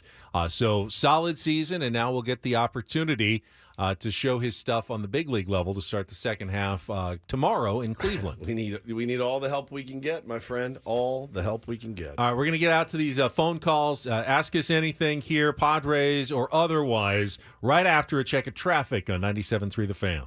From the 97.3 The Fan Traffic Center, here's Kelly Danick. Just one accident to mention here in the North County, crash involving a car and a semi. This is eastbound 78 past Vista Village. They're over the right shoulder. I'm Kelly Danick with Ben and Woods, San Diego's #1 sports station, 97.3 The Fan. All right, let's go out to the phone lines. Richard is joining us. Richard, welcome to a very summer breaky Ben and Woods here on 97.3 The Fan. Hey, good morning, guys. How you guys doing? Doing well. Hey, listen, I want to tell you a quick story real briefly and then ask you a question. Sure. I recently went on a road trip to see the Padres back east in Boston. It was my first time leaving the state of California, going back east, and I went back there to see the Padres in Fenway Park. I went on Saturday. Had the time of my life. The Padres fans travel well, let me tell you. And my question for you is, which pitcher would you pick up in the free agent trading deadline if you could? Sure. Yeah, I'm seeing. I'm seeing a couple of rumors come in about Tarek Skubal from the Tigers. He's going to cost you everything you have. Well, he's got 2 more years of control. He's an ace. Yeah, I think you can. He's Salas or DeVries or possibly both. Everything you got pretty much for Tarek Skubal, which I don't think you want to do. Garrett Crochet is the name you've heard, but same. They're looking my for worry the same. is that he looked good at the All-Star game, but my worry is how many innings do you have left? Do you have another Michael King on your hands, which is great. He's got great stuff, and he's got another year of control, but you need help right now, and you need some innings, which is why I'd probably see what you can offer the Blue Jays for Yusei Kikuchi. I was just gonna say Kikuchi, man. I think he's a perfect fit for what we're looking for here. Don't think he's going to cost you a ton at all. And again, I think, once we all start speculating about what A.J. Preller will do, rarely are we right. And there's something that pops up in a guy and you go, why didn't I think of that? Why didn't I think that he was available? So there's like 3-team trades and all that. I mean, this is now going to be the time to get extremely creative. Fortunately for us, he's a really creative guy. So I'm like enamored. I can't wait to see what he does. Good question to get us started. Let's go to Brad. You are next up here with Ben and Woods on 97.3 The Fan. Hi, Brad. Hey, good morning, gentlemen. Hey, Brad. Hey, this age thing. Remember Freddie Adu from about 20 years ago? He was like 16. So, I mean, he had a decent career, but, man, that load was on him.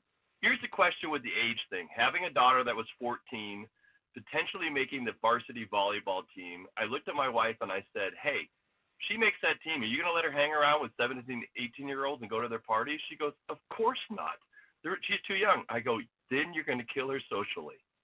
So there's an age difference, and a life experience difference that you got to take when you put these 18-year-old athletes among men. What do you do off field? That's a really good point. Yeah, that's a really excellent point. And how do you maintain like team cohesiveness and unity when you've got, for the Philadelphia Union and Sullivan, a 14-year-old who can't go out at, for beers after the game or anything. Not for 7 more years. Jackson Merrill was a pro and couldn't until the first few weeks of his big league career. Still, 20 is way different than 14. It is. Yeah. It is. It's absolutely different. But the Freddie Adu thing is a great point. But I think the difference is this kid wasn't named the next heir apparent of soccer like Freddie Adu was when he was 16 years old.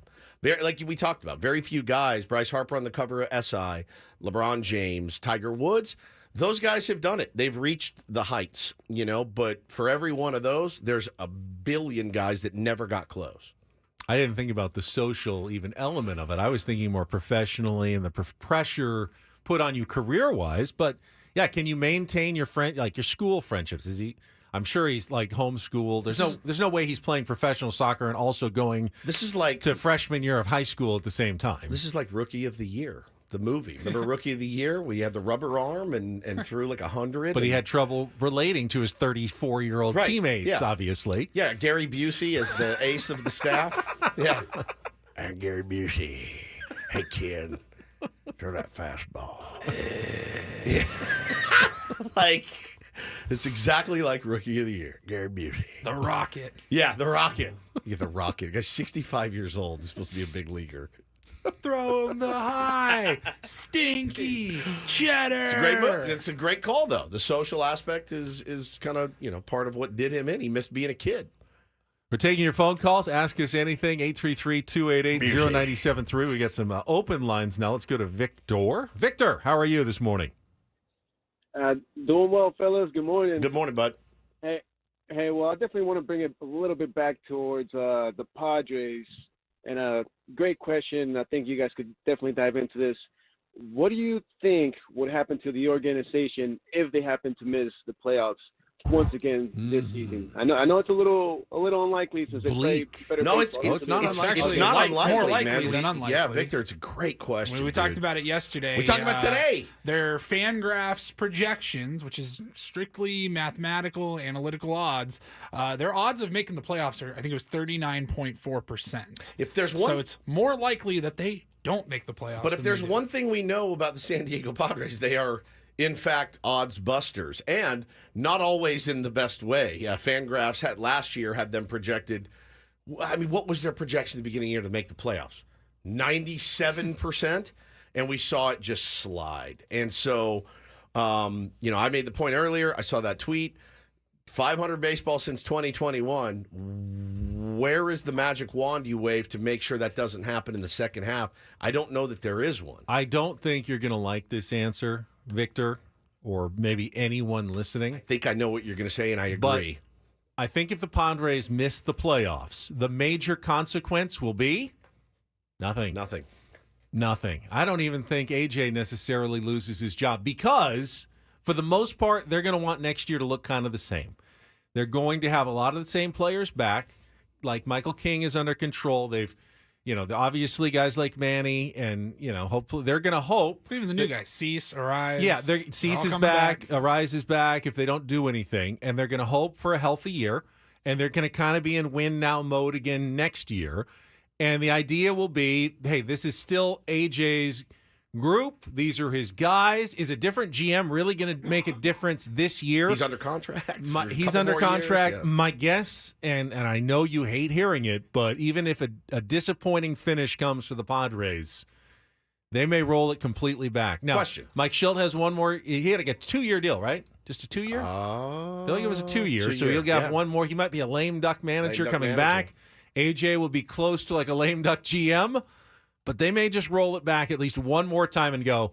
They may say something like, "Okay, this is it. This is it, or else." We are expecting big things in 2025, and if we don't get it, there will be serious consequences for everybody involved. We'll make major changes. Very much. They may say that. It's very much like parenting. But they never said that this year. There was a hint to it a little bit. There was I got to find the quote from Katsenda. He said everybody will be evaluated. Essentially, everyone has goals. Everyone has, everyone needs to do their job. Something like that. But he never said, "Hey, and if we don't get there, you're all fired." Sub question. How many games left? 99 or 62, 61, 63. Paulie had it first. 63. Breaking news. Good job, Paulie. Does it matter how? Does that outcome matter how these next 63 games go? And I mean, if they go off the cliff, does that maybe a little force bit. their hand a little bit? If they go 20 and 43. Right. Or if they grind it and they get so close, we'll be in here going, what an effort, right? No, we won't, because we did that last year and we weren't thinking that. We were just waiting for we did not. No, the we did final. not. Remember the last 17 games or whatever? We thought, man, are these guys going to do this? But we never got in here and said, man, I was so mad that it had to come down to that I can remember going, I don't even want to talk about life it. Support. Just pull the plug already. Yes, that's how it felt. I just don't know that what we think or even what fans the fans think is going to impact their ultimate decision. Because they'll know if they think they're right and sticking with AJ and Mike Schilt and the roster is the right thing to do, they'll know fans will come around. If they win next year and this is the best chance of winning, that's the decision they will make. If they feel like the best idea of going forward is making a change, then they'll sell that, and we'll move forward on that. All right, let's go to our friend Lenny in La Mesa. Hey, Lenny, it's been a while. How have you been, man? Hey, boys, how you doing? Doing good. All the time. Thank you, buddy. Hey, look, I love this team compared to last year's team, and I think we'll be in the hunt to the end. The rest of the National League is right around the 500 mark. The thing that's really hurting us, we only have 60% of a pitching staff. Yeah. And we need some starting pitchers. From a business standpoint, the Padres have done a great job. The fans go out all the time, 40,000 every game. I see them on the road all the time. So from a business sense, I think they're really happy. We'll compete. The thing that really irritates me, I'm all excited for Friday. We're back on baseball. Like a 4 o'clock start against Cleveland. I'm driving home, and then Chris Ello tells me it's Apple TV. It's Apple TV, This streaming kills me. I mean, I'm not paying for another streaming service, so I'm listening to the game on the radio Friday. Right here on 97.3 The Fan. I think they might have a free trial that you can get without paying, but I know what you're talking about. It's just I get it. So many different. Peacock, Roku now. They just had a Roku game the other day. Yeah, it wasn't great. It is very fractured. I mean, football in that sense does it right. You know exactly when and where to tune in for football games. And you know what? They move it around. I mean, they got Amazon Prime doing football now, but at least you know where it's going to be all season long on Thursday nights. Sunday nights is going to be on NBC. Monday nights on ESPN. You know where it is. And then you got your red zone and your regular games on Sundays. Baseball, it does feel like it's a little more of, I don't know, it could be here, it could be there, it could be anywhere, depending on the day of the week and what city they're in. It's a valid concern. But yeah, you can't go wrong listening right here on 97.3 The Fan, home of your San Diego Padres. Jeff on the chat says, considering Peter Seidler passed early in the offseason and then the cut in salary, he says this year is probably a make the playoffs good, if not okay, sort of season. I wonder. I mean, they would never say that out loud. No, but do they think that? Does Eric Kutsenda go to AJ Preller and go, I know we've kind of tied your hands and made you cut $90 million in payroll. The Rockies say, hey, if we make the playoffs, great. But if not, as long as we stayed under our salary number, great. No, I hope that's not how they're thinking. I really don't. Yeah, I mean, there's no way to know. There's just no way to know what kind of... I think that would be a bad sign. If that's really, I mean, if you ask me honestly, should be playoffs or bust. Yeah, if you ask me honestly, will I be disappointed if they don't make the playoffs? The answer is unequivocally, yeah.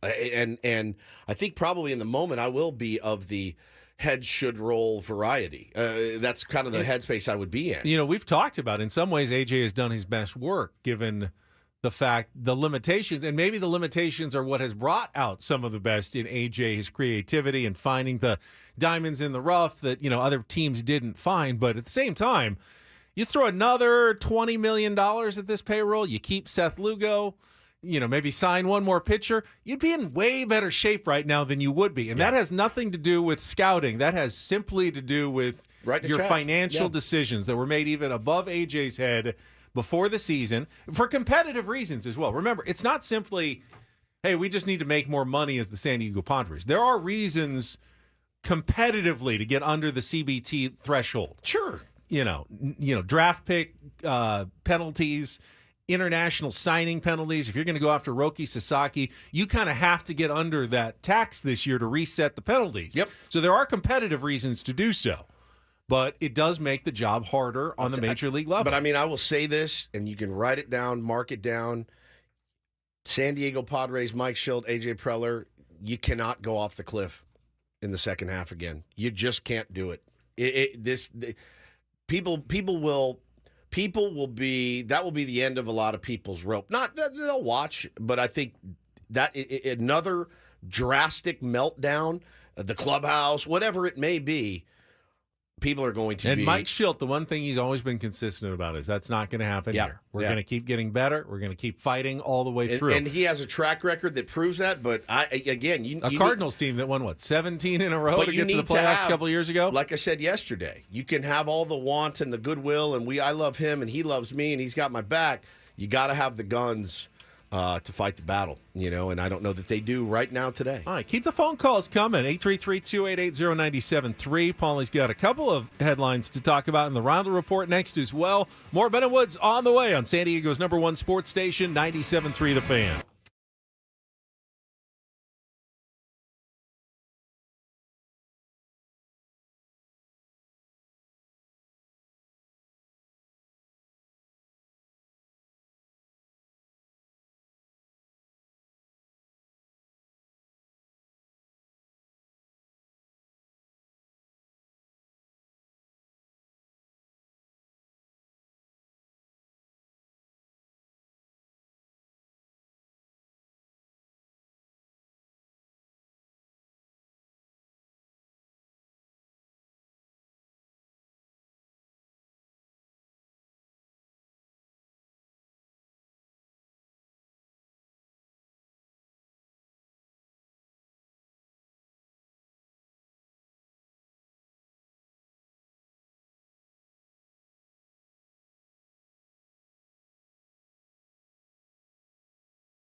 It is that exciting time of year, though, where John Morosi and all these guys start throwing out situations. Sources say, there's one that John just tweeted, the Mariners and Rays this is great.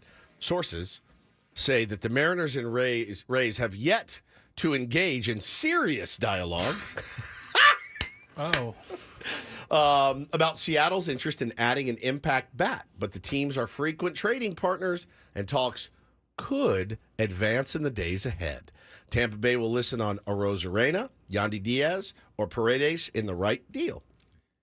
Seattle's going, we've had a lot of success at the trade deadline with the Padres. Yes. Maybe we can have similar success with the Tampa Rays. Tampa Rays, yeah, absolutely right. You can't. Is it really a report that they've Sources sort of talked, have told but them not that they seriously talked? Sources have told them that they have not yet engaged in serious discussions. That's a tough one to refute. It is. It is. No. Our talks have been quite serious. Thank you very much. Yes. They're just not silly. going to say that. As Zach says, they're just silly talks. They haven't had serious talks. It's more silly. Yeah, man. So there's going to be a lot of that coming out. You know, I would say avoid the noise, but I kind of like the noise. I like those tweets. I like to try to start putting the puzzle together. You can't completely avoid the noise because some of the noise ends up being true. There's always a certain percentage of these rumors that do end up panning out. It's just that usually like 80% of them don't. So you also have to take it all with a big grain of salt. But if you just ignored everything, you'd also miss out on the real kind of trends and scoops that are coming out here before the trade deadline. I feel like there's going to be a ton of activity, which if this year proves anything, that means there'll be 3 moves total for all teams. But I just feel that there's so many teams that think they're in it. There's so many owners that are under the pressure from their fan base, like Pittsburgh, like Baltimore. I think Philly's going to be really active, dude. They've gotten so close. I just feel like there's going to be so many buyers right now. Honestly, I don't know if this is the right decision or not, but I don't have a lot of trade deadline talk scheduled for the roundtable. Fine by me. At 10 o'clock. I feel like we've had those discussions over the past month. Yeah. Of what we all know at this point, kind of what the Padres need, who the options are potentially out there, what the costs could potentially be, and how we feel about it. I don't think anything's really changed in the last week or two. Yeah, I Need Money in the chat says, how do we add to the rotation and bullpen, not trade our top 2 prospects, and stay under the luxury tax? It's the most unenviable job in Morning, AJ. Good luck. I mean, it's a really unenviable position. But again, we would like to have our cake and want to eat it too. Yeah, and then have more of it. We need several pieces of cake to eat. But I think, but then we also need to have cakes left over afterwards. Correct. As well. Yeah. After we've eaten it, we want it to still be sitting there. Still have a bunch left.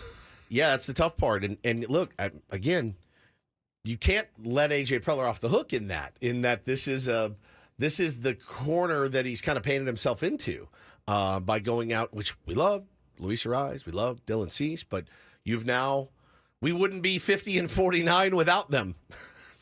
So I shudder to think where we would be without Ariz and Cease in particular. But this is the job. He's painted himself into this, and he's got to figure his way out.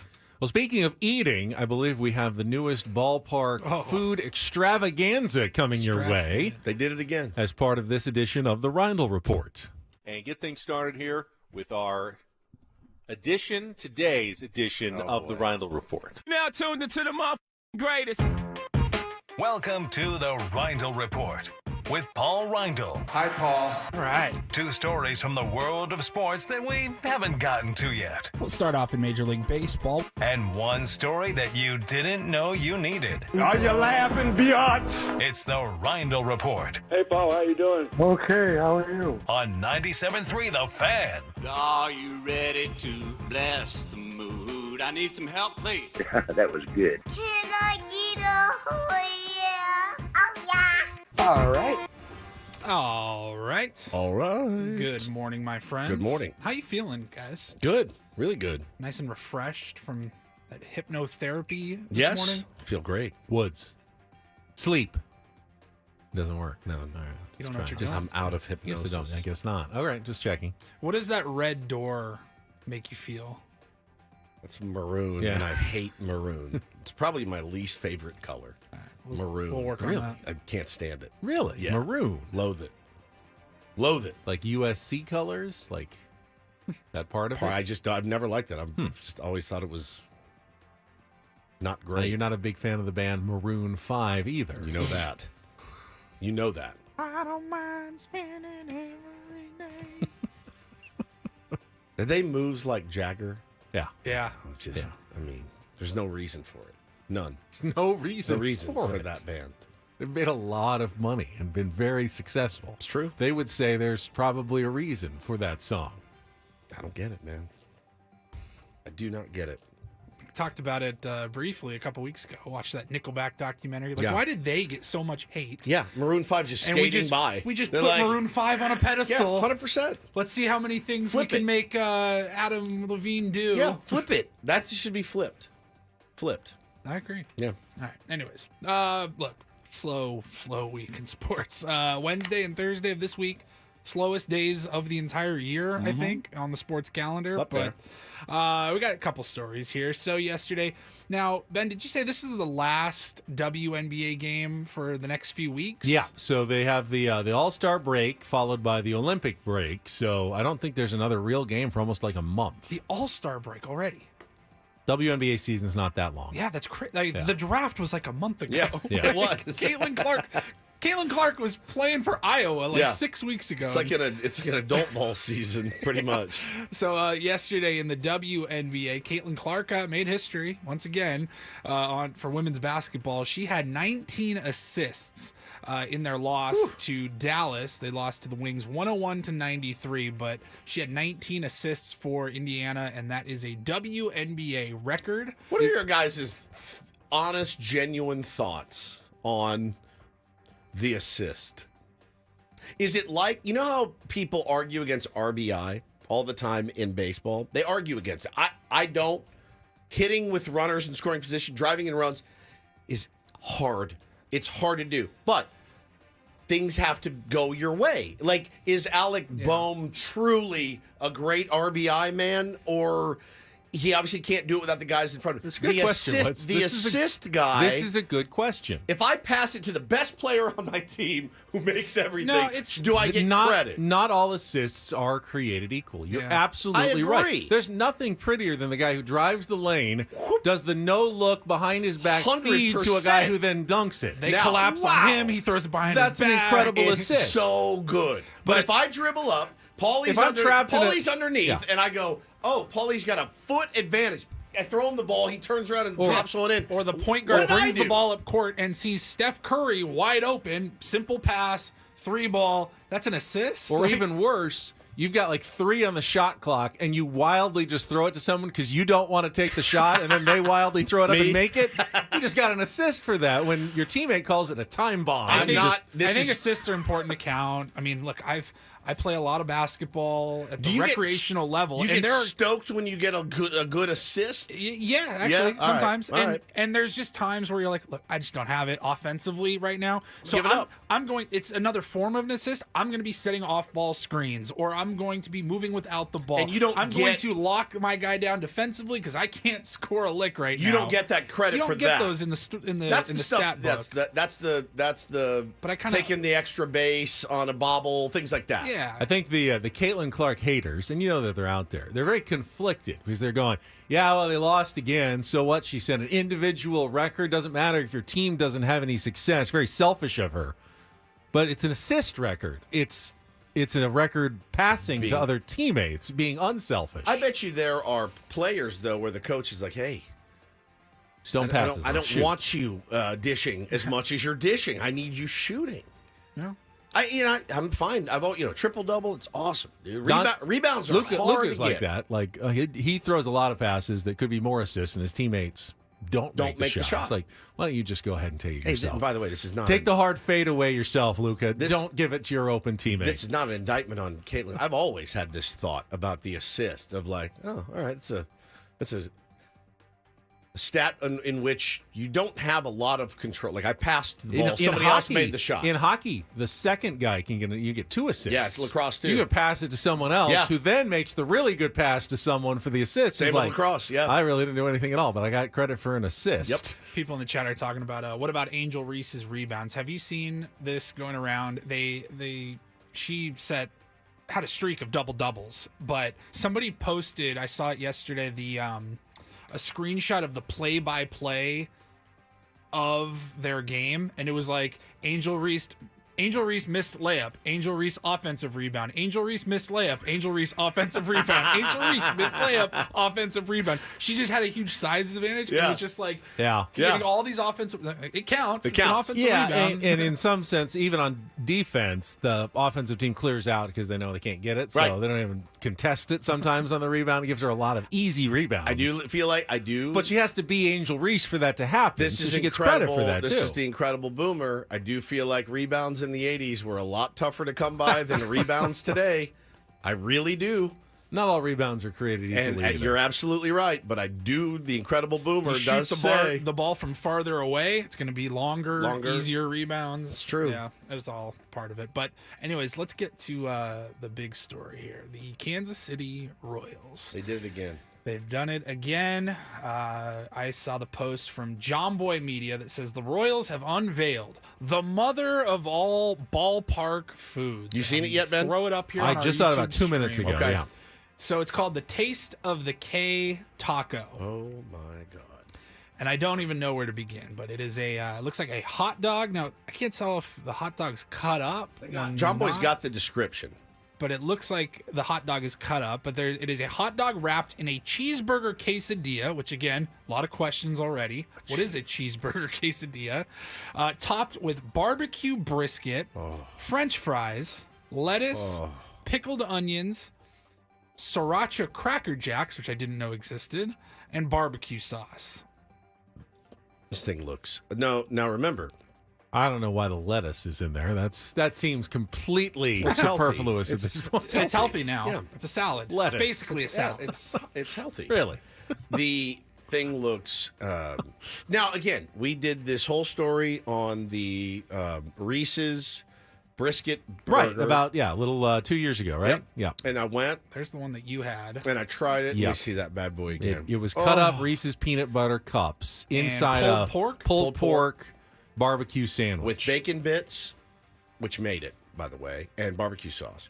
And I was like, you'd have to be insane to eat it. I bought one. I'm I sure ate the it. heat melts that Oh, Reese's it just did. perfectly. It was beyond spectacular. sounds good. It was beyond spectacular. It was one of the best things I've ever eaten. Now this one looks a little bit different. The one thing I think I would bang on this is the hot dog. I would get rid of the hot dog. Not the Cracker Jacks. No, the Cracker Jacks would be they're sriracha Cracker Jacks. So you got Are they crunchy- also sweet though? They're like Yeah. the caramel, and then they just add some sriracha to it for a little sweet heat. I like sweet heat. I think it looks. Save that. I think it looks. Take that. There's that one wiener sticking out of it right there, and I get that wiener out of there, and just give me the. I think I could. I don't mind wrapping things in a quesadilla. I don't know that I need cheeseburger inside the quesadilla so it looks as like, well. Yeah, like tortilla, meat and cheese tortilla. Yep, and then a taco shell, and then It's more of a molita with like two tortillas and then sandwiched together than a quesadilla, I think. My absolute kryptonite in San Diego. My favorite molita. dish in San Diego that I've ever eaten. It's my favorite burrito from Trujillo's by San Diego State, right on campus. Wrapped in a quesadilla. It's the Sigma Pie is a California burrito wrapped in a cheese quesadilla. So it's like tortilla, melted cheese burrito. And it is, I had it once, like the first weekend of my freshman year in 2009. And it's been my go-to on their menu for, 15 years now? Like, it's unreal. I like at Taco Bell, when I'm in the mood once a year, when I eat my once-a-year Taco Bell, I like that double-decker, the soft tortilla with the beans, then the hard shell, then the meat. That softness into the crunchiness, I love. So I think I would. I Paul, would love I have this. to say that I have seen the quesadilla wrapped around the California burrito before. And as much as I'd like to, it's a line that personally I won't cross. You won't do it. I just feel like once I go to the quesadilla wrapped burrito, that's pretty much the end. And as long as I stay That's why away I from go that, about once a year. I can have a burrito. I can do it every once in a while. But once you go to the burrito wrapped in a quesadilla, you've done something kind of evil. Yeah, that, you feel that like you can never come back you from. feel like you just went to a massage parlor. Oh, I want it. Oh, you want to go to a massage No, parlor? I want the Oh, you want it? quesadilla wrapped burrito. I really do, but I feel like The what shame. if, It's what the if I shame. love it so much that I can't go back to a regular burrito after that? That's the shame. And then it's like, oh no. the Now hot that I've sauce. tasted Nirvana, and then I can never go back because you can't just make a quesadilla wrapped burrito your regular order. I mean, That was my favorite. I wouldn't They make also it had 6 one- months. They had a burrito with a taquito, like pretty much jammed right into the middle of the burrito. I've done that. I can stay away from that one. That's spectacular. It's good, but it gets a little bready inside with the double wrapped tortillas. This thing but- looks really good, honestly, except for the hot dog. The hot dog would be the thing that threw me off. It doesn't. I don't think it belongs with the rest of it. It's not really ballpark food without the hot dog in there. Sure though. it is. Yeah, sure it is. One more time. The Taste of K taco is a hot dog wrapped in a cheeseburger quesadilla I mean, topped it's with a hot dog. brisket. Essentially, this item is a hot dog. hot dog. Everything else We is haven't even just mentioned the dressing for the brisket. hot dog. It's a hot dog. Take that thing wrapped out. in a cheeseburger quesadilla, topped with barbecue brisket, French fries, lettuce, pickled red onions. Nice little tanginess. Sriracha Cracker Jacks and 816 sauce, which is a barbecue sauce. Yeah. Okay. It looks pretty good. What Do would they have 619 sauce sriracha be? Cracker Jacks, or are those like made in the ballpark? Maybe it's made. I've never heard of them. specifically for Yeah. that. What would 619 What would, sauce if they be? have 816 sauce and it's barbecue sauce, what would 619 sauce be? Some sort of blending of Chipotle salsa of some salsa, sort? Or, yeah, some blending. Avocados. Do you ever mix your salsa? Do you ever mix the green and the red and the? No. No, I have. It's good. Try it. I mean, I'll have a burrito, and some bites I'll do red, and some bites I'll do green, but I'll Same never do thing. both at the same time. Double dip it. Spectacular. I feel like you're melding flavors that weren't meant to be melded. That's why they always say One or the other. They always say I have the palate of a 6-year-old. I think it's you. If you you have want to to be more have adventurous. if you want to have half the burrito with green and half with red, I love that. Put them together, but not dude. at the same time. Put them together. Try it next time. That seems a little deviant. It is very deviant. It- Well, the- you know how my God created red and green salsa for a reason. They're totally different flavors, Put and 'em you want to together. add the tangy What's the- tomatillo-ness of the green. Great. If you want to add the fiery red chilliness What's of the the red. other? Great. What's the other one? The habanero orange. Delicious. That is also good. Delicious. Mix it all in one. Try it. So getting Mexican food after the show. Yeah, today. I was just thinking the same thing. After my round table pizza, of course. Which we're going to wrap in a quesadilla for you Yes, today. correct. Yeah. Some brisket. Stuffed in a full roasted chicken after. A turducken. Red versus green sauce discussion is like Bloods and Crips. It's not. It's you can put it all together. It's delicious. All at the same time. I'm a mixer, yeah. So you'd be both a blood and a crip. Yeah. I don't think they allow that. I'm a Brit. A crud. Hey guys, I'm going and hanging out with the. Hey Crips, I'm actually hanging out with the Bloods today. Yeah, I'm every man. All right, mix it together. Oh, all right. Good job on the Reindl Report. We will come back. We've got some Throwback Thursday material for you, some summer break throwback material from our first half look back as well. We'll get to all of it coming up next after a check of traffic here on 97.3 The Fan.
I'm starving now.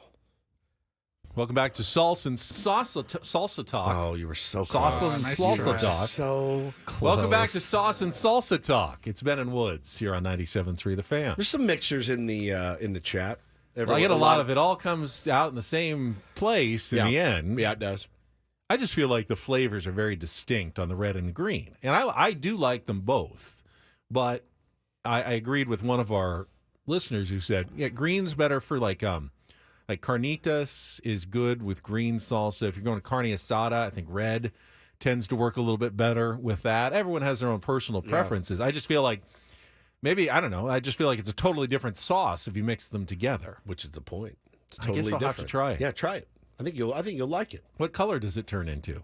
I know yellow and blue make green, but what do green and red make? I just pour I do a little dollop, and then I take another dollop. I don't actually put them together and mix them with a spoon or anything. I just a little of this, a little of that, boom. I have to be very careful when I'm eating the burrito that when you put the sauce on, you kind of bite all the way across to make sure you're Correct. not falling off all over your stuff. shirt and stuff. Well, that made me But too much sauce on it's a problem. That made me super hungry, but the guy that made me the hungriest is our pal Adio B. Royster from Philly, who is in for his yearly visit, formerly lived in San Diego and worked in the radio business, always comes in to hang out. Welcome back. My yearly vacation. Your yearly vacation to America's finest. Now, he's a Philly guy, but he's a Padres fan, but I asked him the straight dope on cheesesteaks in Philly. I said, do you like cheesesteaks? He goes, oh, yeah, of course.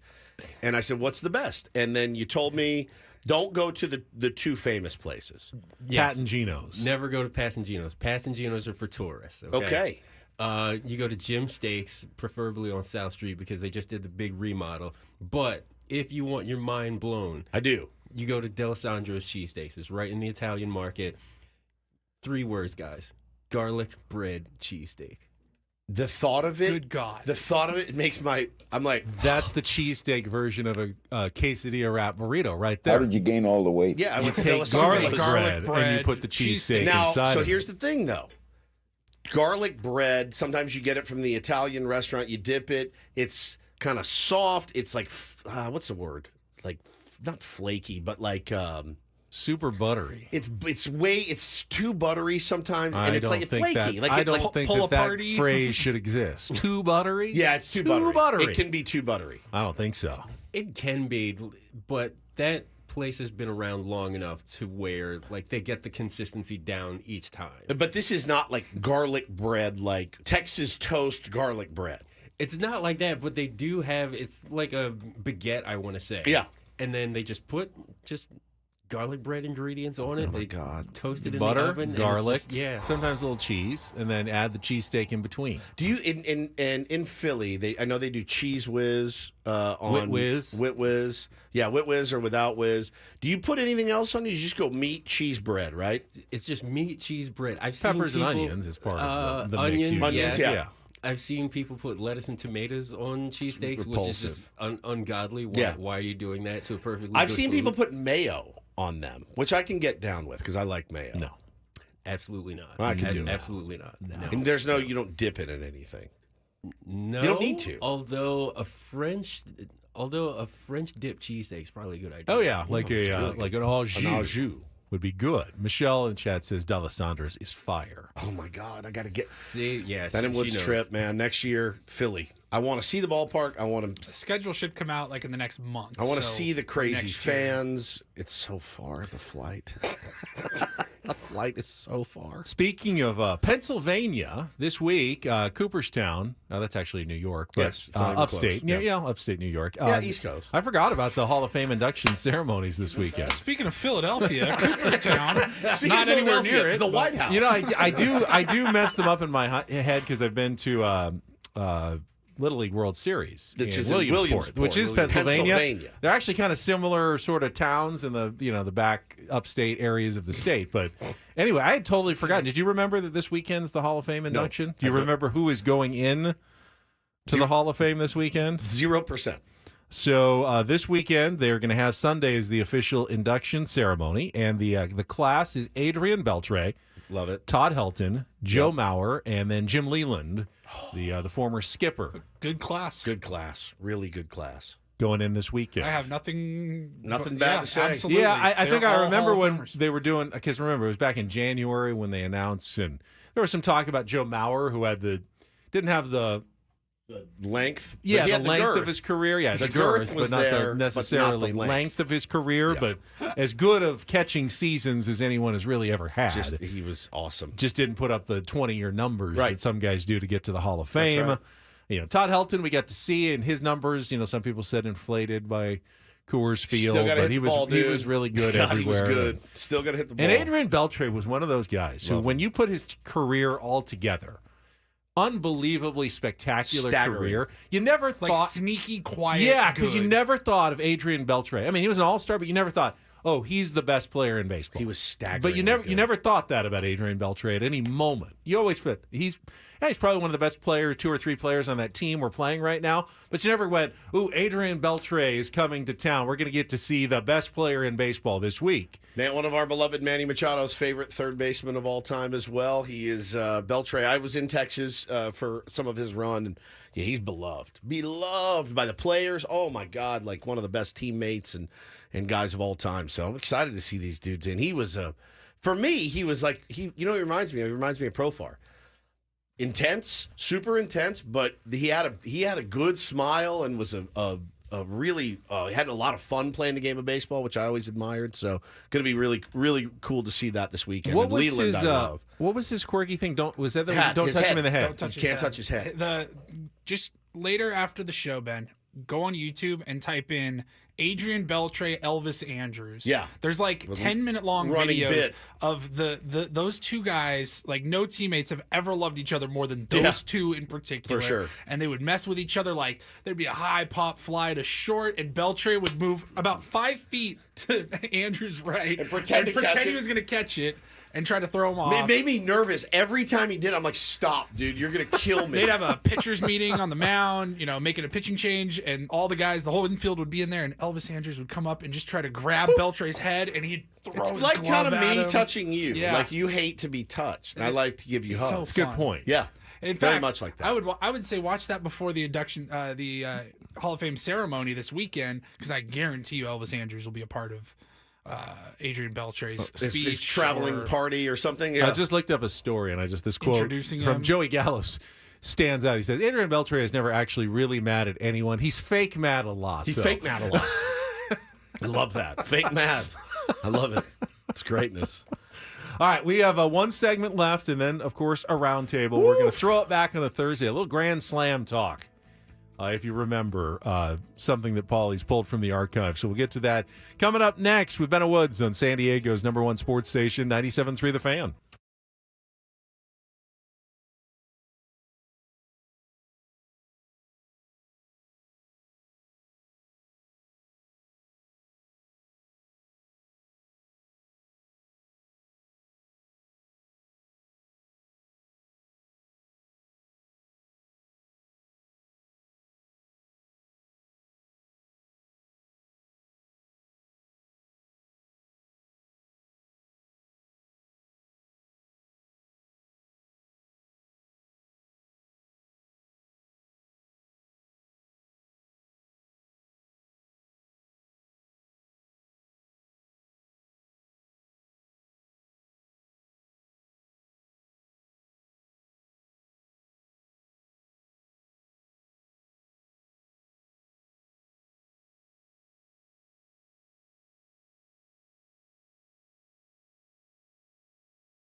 Final segment of Ben and Woods on a Thursday, but not the last. Really. You'll hear from us today. We'll still be here.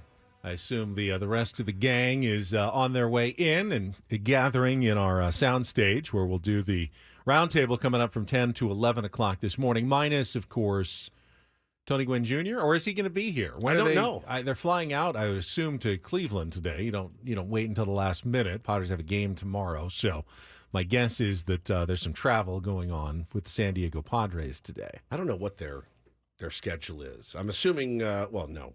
When we talk to Mike Schilt tomorrow, he will be in Cleveland as they have a game tomorrow night. So my guess is they have to get there today. They are on. I don't know what time they leave. Do they leave in the morning? Do they leave in the afternoon? I think any chance you take to get to Cleveland as early as possible, you take it. To take in the sights, go down to the flats.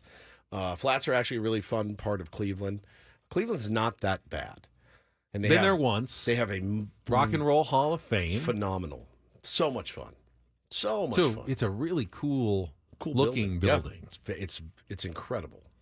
Have you actually been in the Rock and Roll Hall of Fame? Oh, yeah. You have? Yeah. We used to. Tell me about it. We used to go from Chicago. It was weird. You'd leave Chicago for a weekend, which it was a little intense.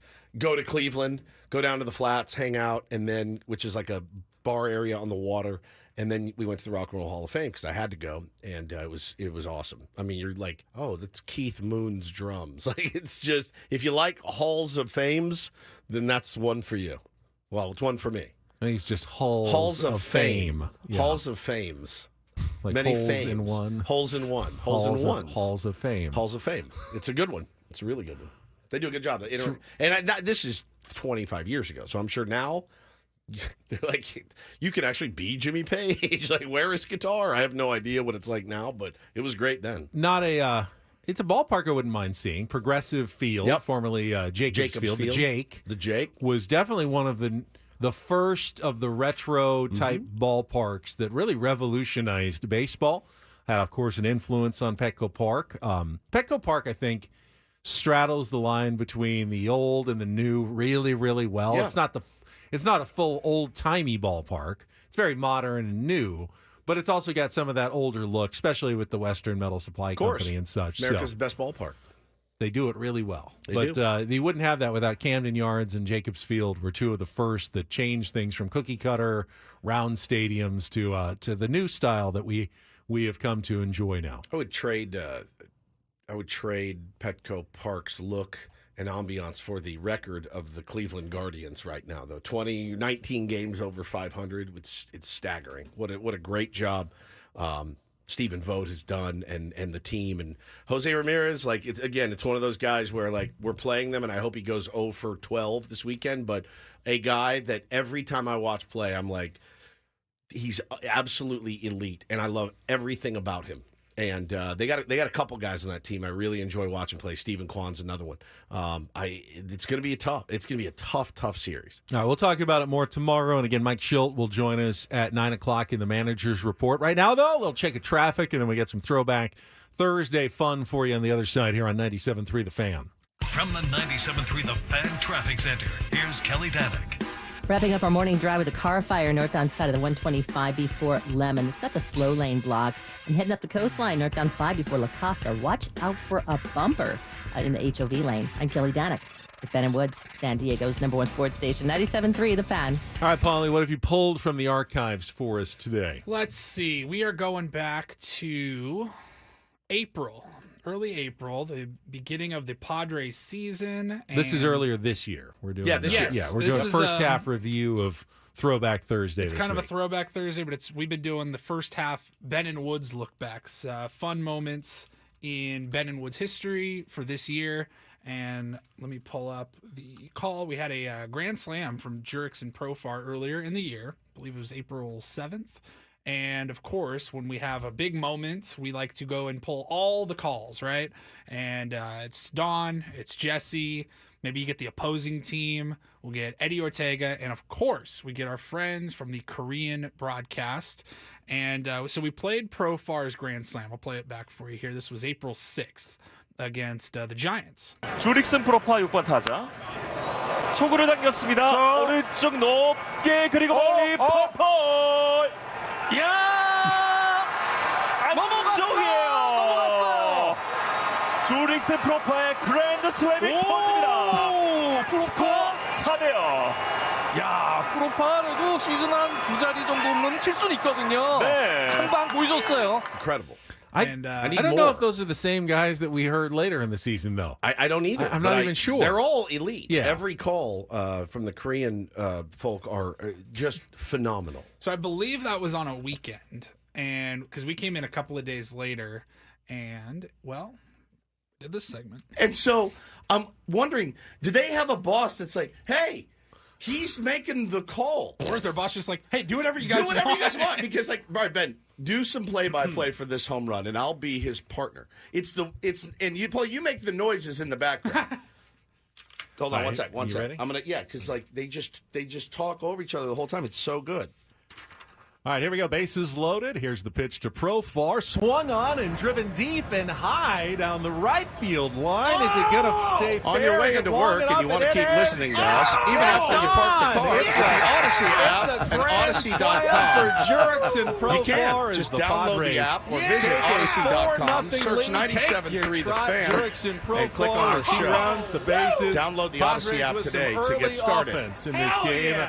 They take the lead over the Giants. Woo! Tune in every Thursday at 10 a.m. for the 97.3 The Fan Roundtable. It'll drive you nuts.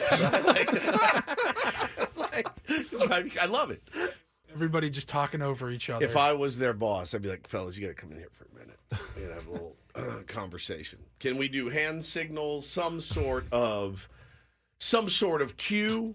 Because when it happens, they just start going, both of them. One kind of off mic, one calling the action, and it is. I mean, I love it because it's train wreck radio, but it's for radio purposes, it's probably not the best. Do you remember when we first started the show and we're trying to figure out like what each hand signal would mean? Like we actually like talked about it, like, all right, I do this or I do that, and we're, now we never even think about it. I thought you were going to talk about, when you were doing the play-by-play there, before I started screaming and before Woods jumped in and started reading Odyssey liners, I could hear you.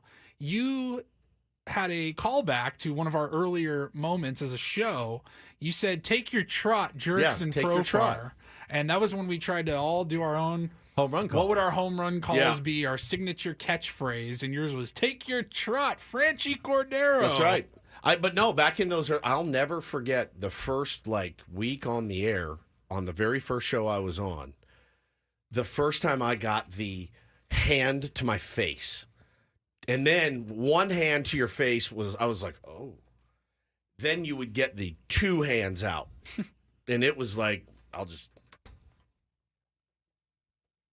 sit back, and I didn't realize that's how you have to do it sometimes. Well, yeah, I mean, you've been hosting by yourself for a while. A lot of things you don't need to worry about any other people talking. No, not our show. The very first show I was on. The very first show I was on, and I didn't know anything about this business. And the first time I got the hand up the Heisman, and I felt like an idiot, And then the two would come out.